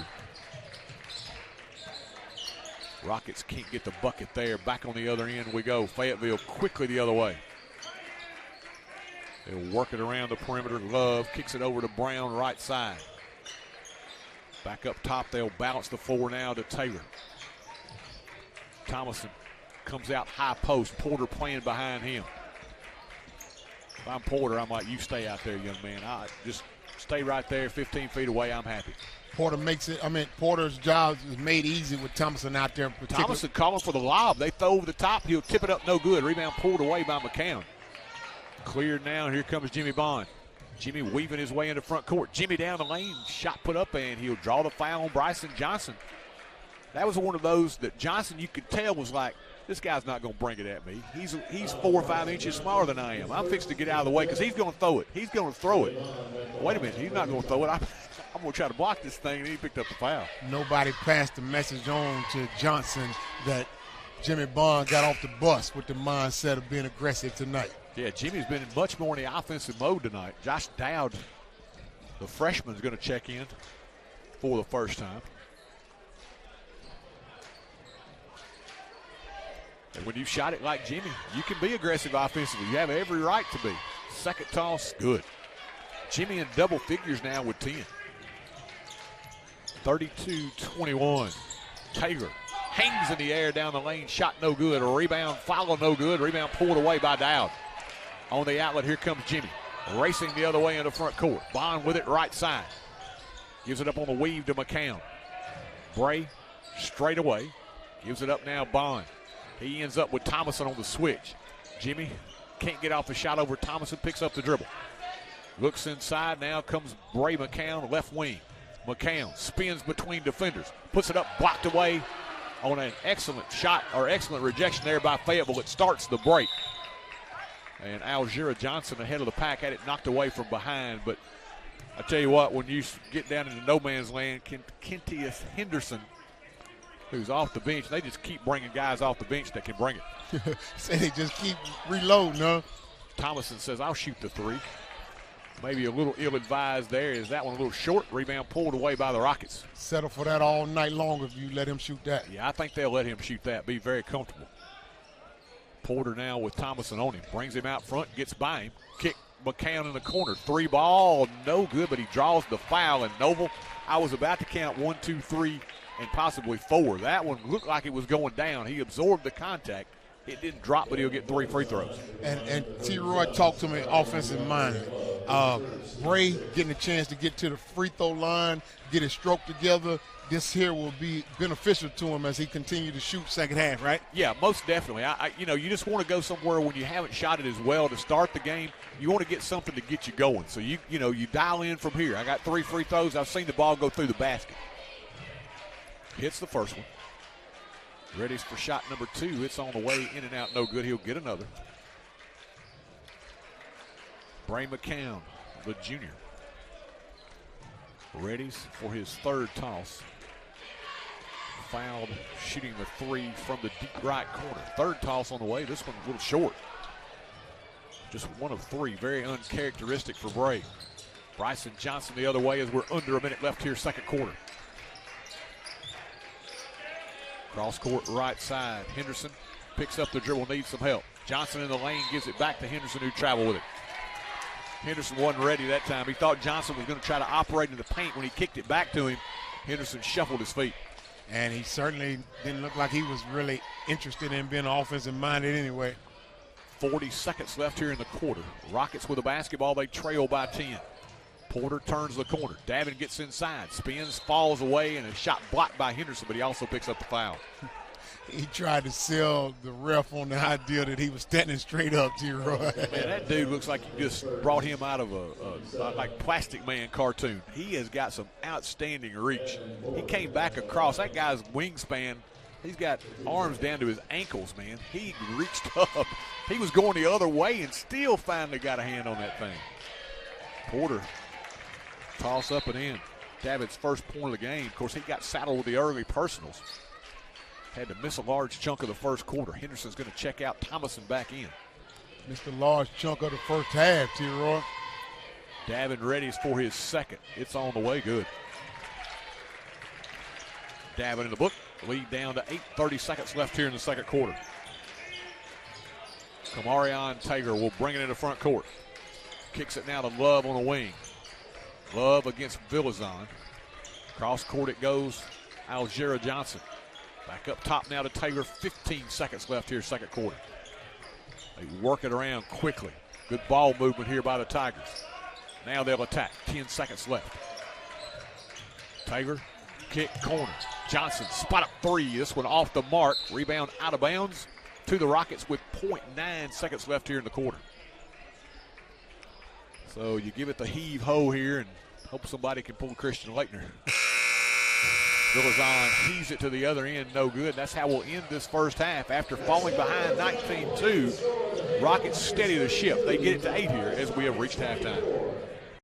You can't have it all. At Brooks Grocery, they've got farm fresh fruits and vegetables, a deli with a selection of freshly prepared favorites, Brooks specialties like Ava's pimento cheese and Adam's chicken salad, freshly made pies, cakes, and desserts. And who could possibly forget the best meat department you'll find anywhere? Great selection, online ordering, and friendly customer service. Brooks Grocery, the place you'll find your next favorite food. Appreciate you checking on me. I'm good, thank you. And welcome back here at the break. Fast and furious action here in Fayetteville. Noble, it has been, that young ladies game was on pace to be one of the quicker ones we've done until the fourth quarter. Here in this second game, they've got up and down the floor, run, and made it a very entertaining contest as well. 32-24 here at halftime. And as we talked about, 19-2 early. Fayetteville. The rest of the quarter, the Rockets outscored them 13-4. Got it back within 8 at the end of the first quarter. It was a 9-9 second quarter here, so we reach halftime with the lead still at 8, 32-24. Yes, indeed. Rockets were down 8 at the end of the first, down 8 at halftime. As you said, only 9 points put up by both teams in the second quarter. So things slowed down drastically in the second quarter there, T-Roy. But I'll tell you what's the highlight. It looked like early, and I don't remember the actual number. I think the last time I looked up, at one point in time, it was 13-2, right, in favor of the home team, right? Yeah, they got it to 19-2. 19-2, okay. I appreciate you. I wasn't listening apparently very clearly, so I thought 13-2, but is what I seen, but I must have dozed off or something. 19-2, so credit to the Rockets for fighting themselves back into this contest. Oh, yeah. I mean, at some point you could say, you know what, this just isn't our night. Let's just pack it in. This is a non-district game. We'll get ready for Cascade and senior night. That's not what this team's about. That's what continues to impress me. And you look at the win-loss record, and I know ultimately you kind of get judged by that in a way. But what this team does night in, night out as far as bringing their A game, you see the hustle, you see the determination, you see the desire to succeed, execute the game plans. That's what you look for as you're trying to build a program. And Coach Chapman is saying, hey, night in, night out, if the effort is there, the results will come. And, again, another life lesson you said there, my man, the effort. You get the outcome that you put in forth that effort. So you just have to be patient sometimes. Sometimes patience, as they say, is a virtue, but sometimes you can get in a rush and be hasty and you want immediate success. But everybody who knows anything worth having is going to take a little time, and you got to put in a little extra work. So credit to the Rockets for the time, the energy, and the effort to be patient enough to get the outcome that they're looking for. And they'll be rewarded come down the season next couple weeks. A couple of quick observations. Fayetteville we talked about it would be you run well, you play well when it's an up and down game. But Fayetteville in that up and down game really succeeded. We saw with that 19-2 because they were getting easy shots, getting down the floor, making offense with their defense. Once the Rockets were able to stop them, Fayetteville was really cooperating with taking quick shots and quick shots from three. So if you're the Rockets, you want to say, hey, get down the floor, do what you've done defensively. We withstood the surge. Now that we've started playing good defense and getting back, not giving them cheap buckets, they've had some difficulty scoring against us. And well said, T-Roy. I may be missing something. It's possible. I got the Tigers from Fayetteville 2 out of 9 from downtown. And anytime you can get a team that you tell me want to run, go up and down the court, if I can get them to settle and shoot 9 3-point baskets, I'll get them to do that. Particularly, case in point, when number 23, Isaiah Thomason, decided that he was going to bring Porter all the way out to the three-point line and just settle for a three-point jumper when Porter already had 2 fouls on him. Yeah, Rockets got off to a cold shooting start, but eventually picked it up. Jimmy Bond with the hot hand. We'll take a quick look at your scoring totals here in the first half. Bond with an excellent first half. 10 points for him in the first half, followed closely by Mason Harper, who had a really solid couple of quarters of his own. 7 for Mason. Also in the first half, Ben Villazon picked up 2. It was Davin Porter with 2, Josh Rumley with 2, and Bray McCown with 1 here at the break for the Rockets. On the other side of the ledger, we'll just run down from top to bottom. Troy Brown with 5 in the first half. Isaiah Thomason, big fella, he had 7 in the first half. Algera Johnson with 4. Kamarion Tager with 3. Bryson Johnson with 9. Samuel Willoughby off the bench with 4 for the Tigers in this first half here as they lead it by 8, 32-24 here at the break. We'll take another commercial timeout. We'll be back with your second half shortly here on TC Sports 1. Funeral home and cremation services had its beginning in 1939 when Thomas H. Lawrence established the business. Lawrence Funeral Home has always strived to provide compassionate, dignified, and professional service to every family it serves, regardless of their circumstances. Lawrence Funeral Home pledges to the families of Marshall and surrounding counties to continue providing excellence in funeral service. In your time of need, our family is there for your family. Lawrence Funeral Home and Cremation Service. Stop in and visit Mack Equipment, your largest Exmark and Cub Cadet dealer in the state of Tennessee. Locally owned and operated in the heart of Chapel Hill at 109 North Horton Parkway, next to Southern Roots Hair Salon. Mack Equipment offers parts, sales, service, and rental. Their factory-certified technicians also service multiple brands of outdoor power equipment, making this a perfect stop for your future equipment repairs. Don't forget to visit our 2 other locations in Murfreesboro and Lewisburg. That's Mack Equipment. Hometown banking. It's having your decisions made by a bank right here in your town, not in another city, county, or even state. It's neighbors and friends who know your name and take the time to greet you when you walk in. It's modern technology such as online banking and mobile check deposits while still being able to talk to a living, breathing human. Come visit us at 4641 Nashville Highway or call us at 364-7888. First Commerce Bank, your first choice for hometown banking, member FDIC, and an equal housing lender. Moving forward with strong tradition. It's the town's motto, but it holds so true today. The town of Chapel Hill is balancing expanded growth with preserving the small town traditions that make it special.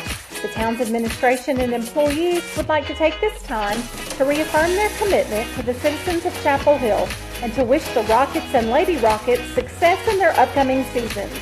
From the home of the Lions Super Bowl of the South, the town of Chapel Hill says, "Go Rockets!" Welcome back, everyone. Troy Cashin, Noble Mays, Mr. Gabe Hall, Mr. Peter Wilson. Gabe getting a little workout tonight, working on the board. As folks, we're going to make every attempt. There are 6 dates on the baseball and softball schedule where they're going to be in town at the same time on the same day, playing at roughly the same time. So we are going to make an attempt to purchase an extra set of equipment That's going to mean Mr. Ricky Sweeney is going to come back, and we're just so happy that he's doing well. Maybe we hadn't said that enough. We've talked about it amongst ourselves, but, man, just want to know how much we've missed him during the season here. But glad he's doing well. He's itching to get back for baseball and softball, and we do think that he's going to handle one play-by-play side, whichever game of the day. He'll have Peter more than likely with him. Gabe's going to be with me, and hopefully you're going to be able to join us a few times as well. And you can just kind of take your pick. You can move from side to side, Noble, as we're going to have some baseball and softball action for you before long. I tell you what excited me listening to you just then. Mr. Ricky Sweeney coming out, doing play-by-play. I don't care what he decides to do, but it just means all is well. So I'm glad to hear Mr. Ricky Sweeney not only doing well, but back in the rotation and back doing high school sports. Yeah, that's going to be a welcome sight for all of us as we enjoy. One of the things we enjoy, of course, is our time between breaks and times that we get to travel on the road and talk a little bit, and we enjoy a lot of those conversations. We've gotten to know Peter and Gabe a lot better, and we enjoy their company, and happy to have them with us, and that's been the fun things that you get to do with this job. Well-rounded, and TS Sports 1 just bringing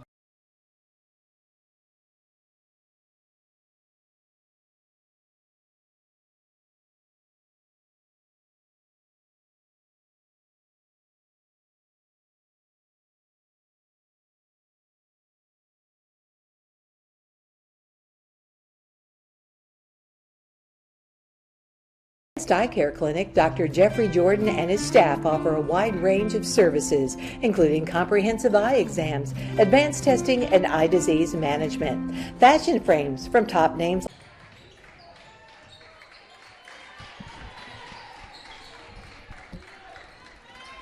And folks, welcome back. Sorry we had a little technical delay there. I have to resume the broadcast as Fayetteville leads it 38-26. A couple of minutes gone by now here, third quarter. Yes, indeed. Isaiah Thomason, T-Roy, has had a couple baskets here in this third quarter, down low, right about 2 feet under the basket. And that's going to be where they may want to work a little bit more in the second half. They didn't use Thomason's skills as he has such an advantage inside. They go to the big fellow low block here. Backs in against Porter, takes his time across the lane, puts it up, and is fouled. Noble, that's where they're going to have an advantage. I'll tell you what, I'm going to let you finish that statement. Let me advantage where, T-Roy? I think I know what you're saying, but I want the folks at home to know where would they have an advantage at? Well, they're going to have the advantage because he's got such a size and girth advantage down there. Porter's no shrinking violet for sure, but Thomason just so big and strong that you have to draw extra attention to him down inside, and he's so powerful that he can go across the lane quickly once he catches it and draw the foul as he did. And the way I translated what you said, they're going to have an advantage everybody they play, T-Roy, with him down low. Yeah, everybody on their schedule. I think that's a large part why they're 7-1 right now in their district. Harper, kick, Bond. 3 on the way. Got it. Jimmy Bond does it again. Jimmy Bond dialing it up from downtown. Got the shooter's roll. He got a nice friendly bounce. And he has been on here tonight. He has kept him in the game, T-Roy. He has done a wonderful job here, Noble. And game at 10 right now. 5:16 left here in the third. We apologize for the short delay. I'm not sure whether we had somebody hit a cord or what, but knocked us off there for just a moment. So we're back on here with 5:16 left in the third. And to catch the folks at home up, T-Roy, the score in this third quarter, you give Harper, number 2, with a basket, and you give Jimmy Bond a 3-point basket. That's how we got our 5 points in the third quarter. Yeah, we're going to lay that back up on there for you as, once again, Porter, T-Roy. Porter from 3. 2-point basket. Or, excuse me, 2. Fayetteville with it in front court. Love will kick it. Henderson picks up the dribble out front now. Bryson Johnson. Good matchup there with Harper. 2 good athletes going at it. Hesitation dribble now. Kick Thomason from 3. This one no good. High for the rebound and the putback. Nothing you can do about that. Kamarion Taylor He just went up and kind of reeled that rebound in, tapped it to himself, put it up, and put it home. Porter spins against Henderson. Can't get the shot off. Bond now with it on the wing. Jimmy into the paint. Jimmy all the way under. Puts it off the window. Shot no good. Rebound Taylor. He'll start the break. Thomason running the floor against Rumley. Puts it up. Josh did a good job of just getting in his way enough. He missed the layup. Bond in transition to Porter. Porter along the baseline against Henderson. Muscles it up. Shot good. Davin Porter with a bucket. That was a tough move. He used all his toughness, T-Roy. Body contact went hard to the glass. Under 4 left. We've still got an 8-point game. Thomason on the baseline, but Porter has backed him out on that baseline about 12 feet away. Now Thomason starts inside, backs him down, little half hook across the lane, no good. Rebound pulled away by McCown. To Bond on the outlet. Harper, step back 3 on the way from the corner. Bang! Mason Harper. Harper lighting it up, and Fayetteville will take a timeout. It was once 17. It's down to 5. Timeout on the floor. Hey, there's my girl. Who's that? Life can be uncomfortable. Your home doesn't have to be.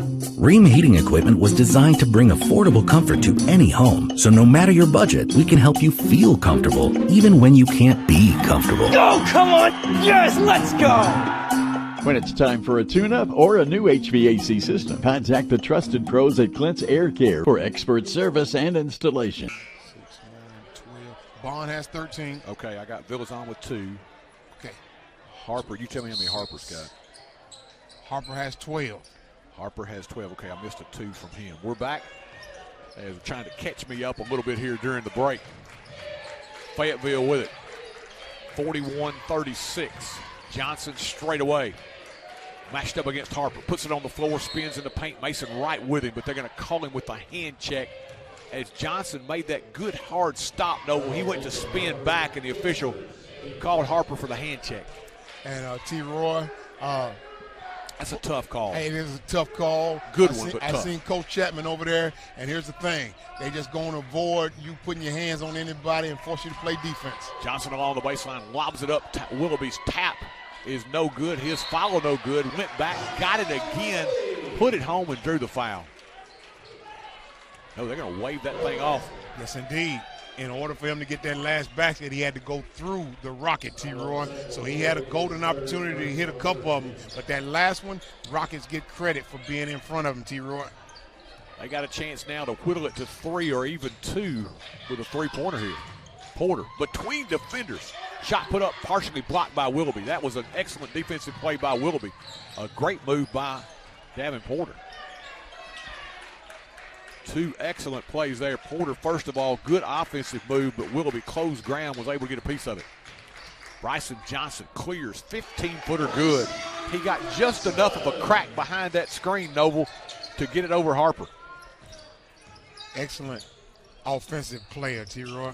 Johnson with 11. Rumley over Thomason. High arcing jumper, finds its mark. Josh Rumley with 4.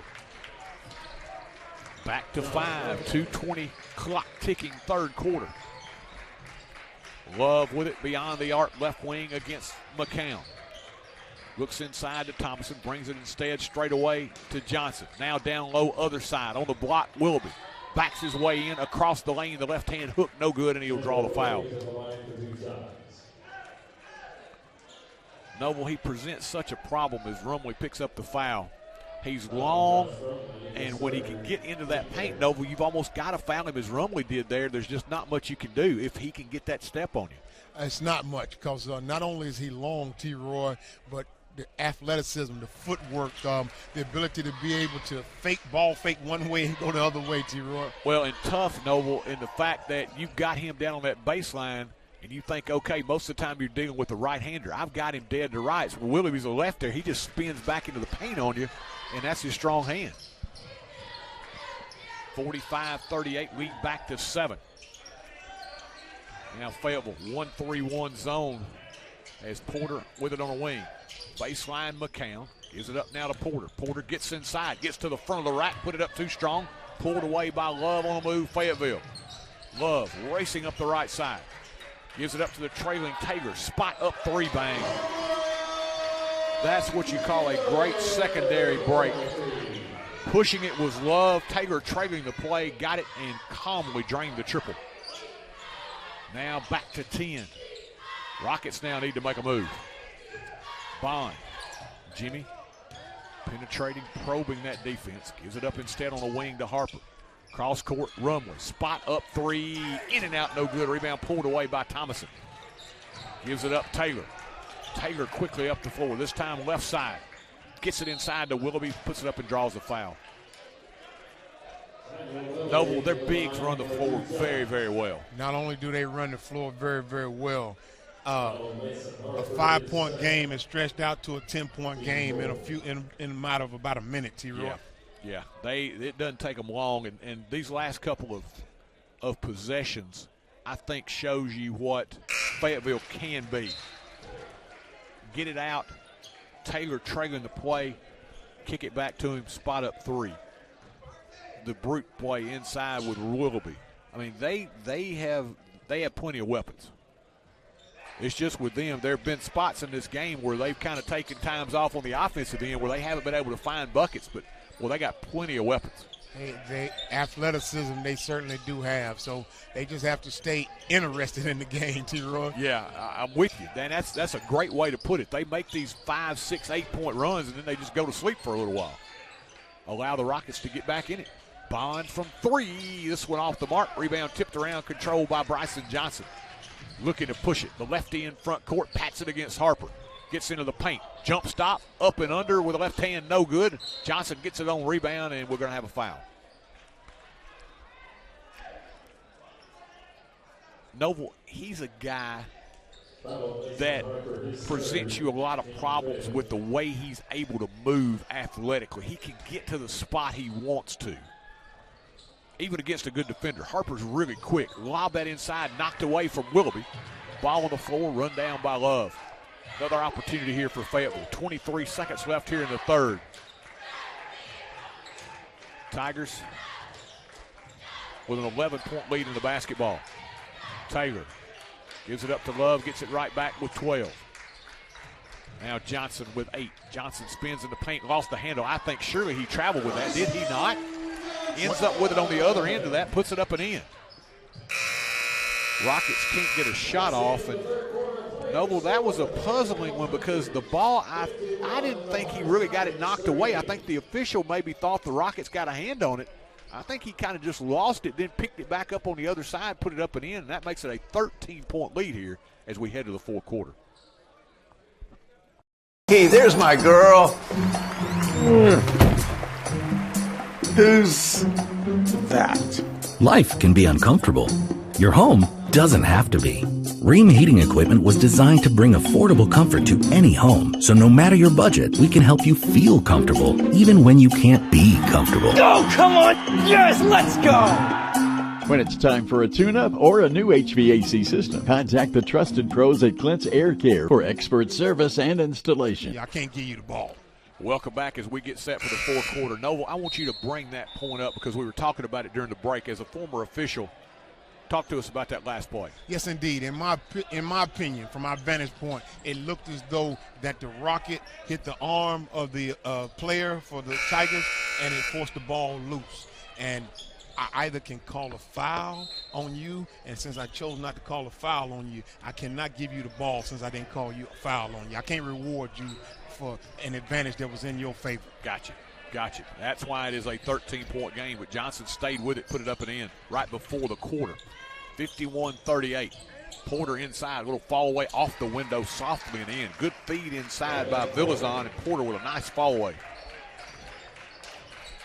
Back to 11. 7.5 left here, fourth quarter. Taylor, kick Bryson Johnson. Johnson on the baseline, spins it back out top to Taylor. Rockets, man-to-man. Willoughby quickly swings it. Algera Johnson, now Thomason. Porter's doing a good job of pushing him. He's getting it on the baseline, but he's getting it 12 to 15 feet away. And he's happy to have it out there, and as long as he's content, Porter should be content. Yeah, no kidding. Johnson along the baseline, a little hesitation dribble. Thomason from three off the mark. There's Willoughby for the rebound. That's tough when you play good defense and Willoughby just kind of goes up over you and sucks down the offensive glass. Fayetteville lost the handle. Rockets going the other way, and McCown takes a spill, had it knocked away from behind by Willoughby. Bray appears to be okay. And the Rockets will get it back. 51-40, 6:52 left here in the fourth. Rumley to play it in. Villazon, McCown, Bond, and Porter joining Josh on the floor. Inbounds comes to Porter. Porter spins, fires, high arcing jumper shot, no good. Ran down his loose ball rebound, fires again, no good. Rebound, Algira Johnson. Johnson racing the other way. Johnson into front court, all the way under. He puts it up, no good. Thomason crashing the glass, and we'll get a foul on the Rockets. Noble, and I will say this, the athleticism that you see now is really a stark contrast to what I'm thinking in my day we saw night in, night out. This Fayetteville team, you see 4 or 5 athletes on the floor. Many times you had 2 pretty good athletes. The other guys were kind of filling spaces a lot of times. you got guys now that can play top to bottom, and they present a problem to you. And they will present a problem no matter what position you play. They've got a problem in 3 areas, T-Roy. Yeah, exactly. And I'm just sitting here watching because I'm thinking to myself, I'm thinking, all right, how would I try to deal with this guy if I was playing? Because I wasn't the quickest guy in the world. I had to try to be smart, and we talked about laying off Dixon in that first game. You know, I kind of had to do that a lot during my playing days because I wasn't quick. You learn ways to compensate. But, boy, you got combinations of size, strength, and athleticism here we're seeing with Thomason and Willoughby that you don't see every night. Talk to me, T-Roy. 3 areas. So, post play. Clearly, they got a post play, right? Yeah. And then you can put about 2 of these guys at a wing, right? Yeah. And you can play Bryce, number 21, 2 or 3 places. Right, exactly. Thomason converts 1 of 2 free throws. Villazon saves the almost errant pass, but then knocked away by Fayetteville. On the turnover, Thomason gets into the paint, little crossover, puts it up and in. Man, he is. It's like the train's coming down the track. You better get out of the way. That's a load coming down the lane. It's hard to stop a train, T-Roy. Thomason scores again, 54-40 now, under 6 left. Rumley surveys in front court. Porter gets it on the cut, now McCown in the corner. Up to Villazon, 15-footer off the elbow. May have gotten partially blocked from behind, but the official says, nope, didn't see it. It'll go the other way. Here's the thing, T-Roy. I'm going to give you this one. Most of the time what has to happen, the official who called it out cannot see that. That's when she gets help from the other official, and somewhere in the background they let you know it was tipped. Fayetteville. Noble, I think the Rockets, you know, you're playing here. Willoughby gets it inside again. Rumley's doing all he can right now, Noble, but Willoughby is so quick and he's giving up so much height. When he gets it, it's just tough to do anything with him. Villazon on the cut, lost the handle. Here comes Willoughby in front of the pack. Willoughby all the way under. Villazon went up to try to erase that one, and Ben draws the foul. Now, Noble, he's the guy that has the athleticism. And Thomason just kind of patting Villazon on the head. It's like, man, I like the effort there. But, you know, I think Willoughby had designs on, I'm going to throw this one down and get everybody excited. Villazon said, you know what, no, you can come in here, but I can get up there with you, which he climbed the ladder pretty good and blocked that away, but Willoughby's going to go to the line. What Thomason was telling Villazon, he was singing that Aretha Franklin song, R-E-S-P-E-C-T. He was letting him know, I respect what you were doing there, young man. We're not giving any freebies. I don't care anything about this being your house or whatever, but we're not giving freebies. There's only one time, Noble, that I got that high that I ever blocked a shot, and I don't know how. I didn't jump off a springboard, but I got up and blocked somebody's shot from behind, and like Thomason, it reminded me of it. I got a foul called on me. Of course, I thought I got all ball, of course. But the guys, just like Thompson, he came over and said, man, that was pretty good. So, you know, you just kind of laugh and go on at that point. As Dowd checks in with Bell, ball thrown away. Fayetteville will get it back. I mean, if you're a great player and you're a player, you know, you just want to get better, this is a game you go against guys that make you better. And I've talked about getting embarrassed many times before in college, but you go against guys that can wear you out, you're going to get better. You put it all together there, T-Roy. Either you get better or you get embarrassed. Exactly. And I don't think any of us want to get embarrassed. So you get better. I'm going to be honest with you. I still don't know if I ever got good enough to stay with the guy that I was with in college all the time. But, man, that guy could play. I knew I was in trouble the very first day. Well, but again, you know, self-preservation kind of takes over. You're going to do whatever you can short of taking out a sledgehammer at some point. I feel like that's like where we're at tonight sometimes because Thomason is so big at 6'4", 6'5", but he's so mobile. His mobility, I like that word, T-Roy. I know you were good with your vocabulary. Fayetteville with it now, a little pressure applied. They go baseline, Thomason on the lay-in. Ooh, and he came down. Villazon's okay. That was get the women and children out of the way that time. Thomason was coming down the baseline, scored that one. Makes it now back to 19, largest lead of the night for the Tigers. And no, if it finishes up like this, it's not going to be indicative of how hard fought this one was. Oh, no, this was a close game. Oh, Thomason with a steal. Big fella out in front of the pack. He's going to try to put it down. He missed it. The rim's in danger. That thing's shaking like Daryl Dawkins was hanging on it. Rockets clear it back the other way. Tried to get it inside the Dow, punched away from behind by Brown. Thomason said, oh, a little showtime here, but the big fella must have lost that one on the way up. Don't look like he can palm the ball, T-Ray. He's a big fella, but his hands don't look big enough to palm the ball. But you know what? He's off in the corner. There's not a place to hide right now. He said, you know what, I'll atone for it. Goes inside, gets that one over down in the paint. He says, I got to erase the memory of that last one, so let me score a quick bucket here. Timeout taken by the Rockets. 61-40 as we go to break. You can't have it all. At Brooks Grocery, they've got farm fresh fruits and vegetables, a deli with a selection of freshly prepared favorites, Brooks specialties like Ava's pimento cheese and Adam's chicken salad, freshly made pies, cakes, and desserts, and who could possibly forget the best meat department you'll find anywhere. Great selection, online ordering, and friendly customer service. Brooks Grocery, the place you'll find your next favorite food. And welcome back. Big fella has a little laugh as he goes over to the sideline after he got the little jumper in the lane to make everybody forget. But he was out in front of the pack. He's thinking, I'm all by myself. Get my steps right. What am I going to do? What am I going to do? And I don't know whether he tried to change what he was going to do in midstream, if he thought I could make another dunk. But as you said, Noble, he kind of lost that thing before he ever got started. Yeah, he lost it before he got started. And I tell you what, immediately after that, his team stole the ball. And I know you were doing play-by-play. Number 23, Thomason, and number 1, Willoughby, they both leaked out, crying for the ball. Yeah. They all looking, they mindful to try to dunk. Yeah, 3.5 left. They're trying to send home a highlight film here as Bray McCown fires no good. Thomason in front of the pack. Thomason all the way down again. This time tried to lay it up, no good. There's Willoughby to try to clean it up, and he'll be fouled by Dowd. Okay.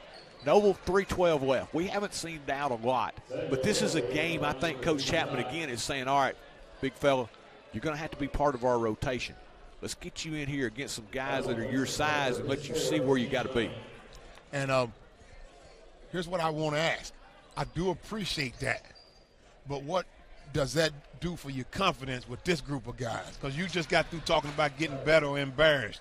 You don't want to put the young man in a position where you mess with his confidence. Well, I'm going to tell you what. Okay, I'm going to attribute this to stage fright. And I'm just going to give you personal experience, and I can't speak for anybody else. First time that I ended up having to start a game in high school was scared to death. Now, the next time, not scared quite as much. So every time you step out there, it gets a little bit better. And I think that's maybe what we're doing here tonight with Dowd is saying, hey, these guys are good. This is what you're going to face that's going to be a game. So let's get a taste of this tonight, and the next time you see it, it's not going to be foreign to you anymore. Well said. I'll give you that. Yes, sir. He does have his work cut out because they got him locked on the post with Willoughby, T-Roy. Fayetteville just under 3 minutes left, 63-40 Tigers. On the baseline, Henderson. Cut off by Dowd, swings it back out front. Fayetteville playing a little keep away right now. Down the lane, little runner, Love. Good. In the paint, Noble. That was a little teardrop. Pretty well defended. Harper trying to answer in transition. Shot no good. Rebound pulled away by Henderson. Villazon hounding him in rear court. Leaves it now with Love. Ben will take over against Love. Love backs it out with a dribble. Villazon giving chase, and let's see what we got. Got a block on Villazon. That'll be Ben's third foul. We're going to get some of the reserves checking in now. Reed Gentry's going to check in. Let's see who else we got. Kelly Toombs will make his way in. Let me look at my numbers here. We try to find who's in the game. Matthew Yeager is going to check in. We're going to get Jaden Russell back in the contest, and we're also going to get Houston Matlock into the contest. So the 5 on the floor now for the Rockets. 2:22 remaining. Get some of the young guys a little taste here late. And that is something I can certainly get behind there, Coach Chapman. Love to the line. Toss good. Quick recovery for the Rockets, but senior night. Noble, Cascade's coming in. Stranger things have happened. They gave the champions all they wanted on the road in the first matchup. You got senior night into the regular season. Could it be the recipe for an upset? Hey, I tell you what, we've seen the Rocket style of play, and they've been able to play with whomever they've been put in front of. And the last time we seen them play Spring Hill, it rewarded them. So maybe they'll be rewarded after playing this Fayetteville team tonight. Yeager lets it fly, shot no good. He played well. We got here for the JV action. He played well in that JV game. Fayetteville's Henderson fires from 3, shot no good. Rebound to Yeager. Good box out. Matthew with the basketball. Into front court they come with Toombs. Matlock now. Houston puts it on the floor, lost the handle out of bounds. It'll go back now to Fayetteville. A few of the younger Tigers getting in here at the end of the contest. 10, Eli Gross is checked in. Let's see who else. 2, Philip Bonner. Number 12, Connor Townsend. Also number 30 has checked into the contest. That would be Jack Fincher. Fincher has some length as well. He's a freshman. Backs his way inside. Ball knocked away, stolen by Matlock. Houston the other way. Holds it up in the corner. Draws a double team. Ball punched away. Here comes Fayetteville. Gross inside. Layup good. Eli Gross gets on the board. Approaching the final minute left here. Toombs with it. Along the baseline. Gets inside. Doesn't take the shot, fires it back out. Quick 3 on the way, no good. Yeager gets the loose ball rebound. 30, Cason Owens checked in as well. He's got it right corner. Out front to Matlock. They'll swing it now to Toombs. Fakes, pulls the trigger on the pull-up from 10, good. Nice patient move there by Kelly Toombs. He gets in the scoring column, and Fayetteville now in the final 40 seconds. Fayetteville now will go to 12-8 on the season, drop the Rockets to 3-20 overall. Townsend fires from the right corner, knocked away out of bounds and back to Fayetteville. 27 ticks of the clock remaining here. Do want to remind you, senior night, our broadcast will begin 5:30.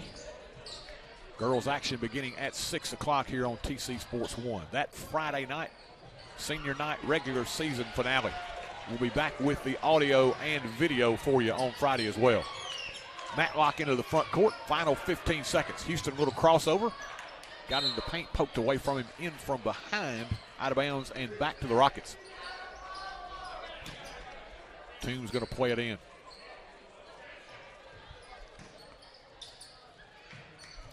Yeager, 7 seconds remaining. Yeager penetrates, gets by the defender, puts it up off the window, and draws a foul. Gross with the foul. Will we go to the line here for 2? They do say he is fouled in the act of shooting, so Matthew Yeager now with a chance to get his name into the scoring column. Yeager, the sophomore. Coach Chapman's got everybody some work in here tonight. First toss on the way. In and out, no good. That one went down, came out on him. He'll get another here. Rolls it around. Second toss. This one good. Yeager in the scoring column. Quickly inbounded. And Fayetteville will just dribble out the remaining seconds. And the Tigers will pick up win number 12 on the season as they defeat the Rockets by a final of 69-42. Fayetteville again improves to 12-8. They drop the Rockets to 3-20. We'll be back to take a quick look and wrap this one up here from Fayetteville.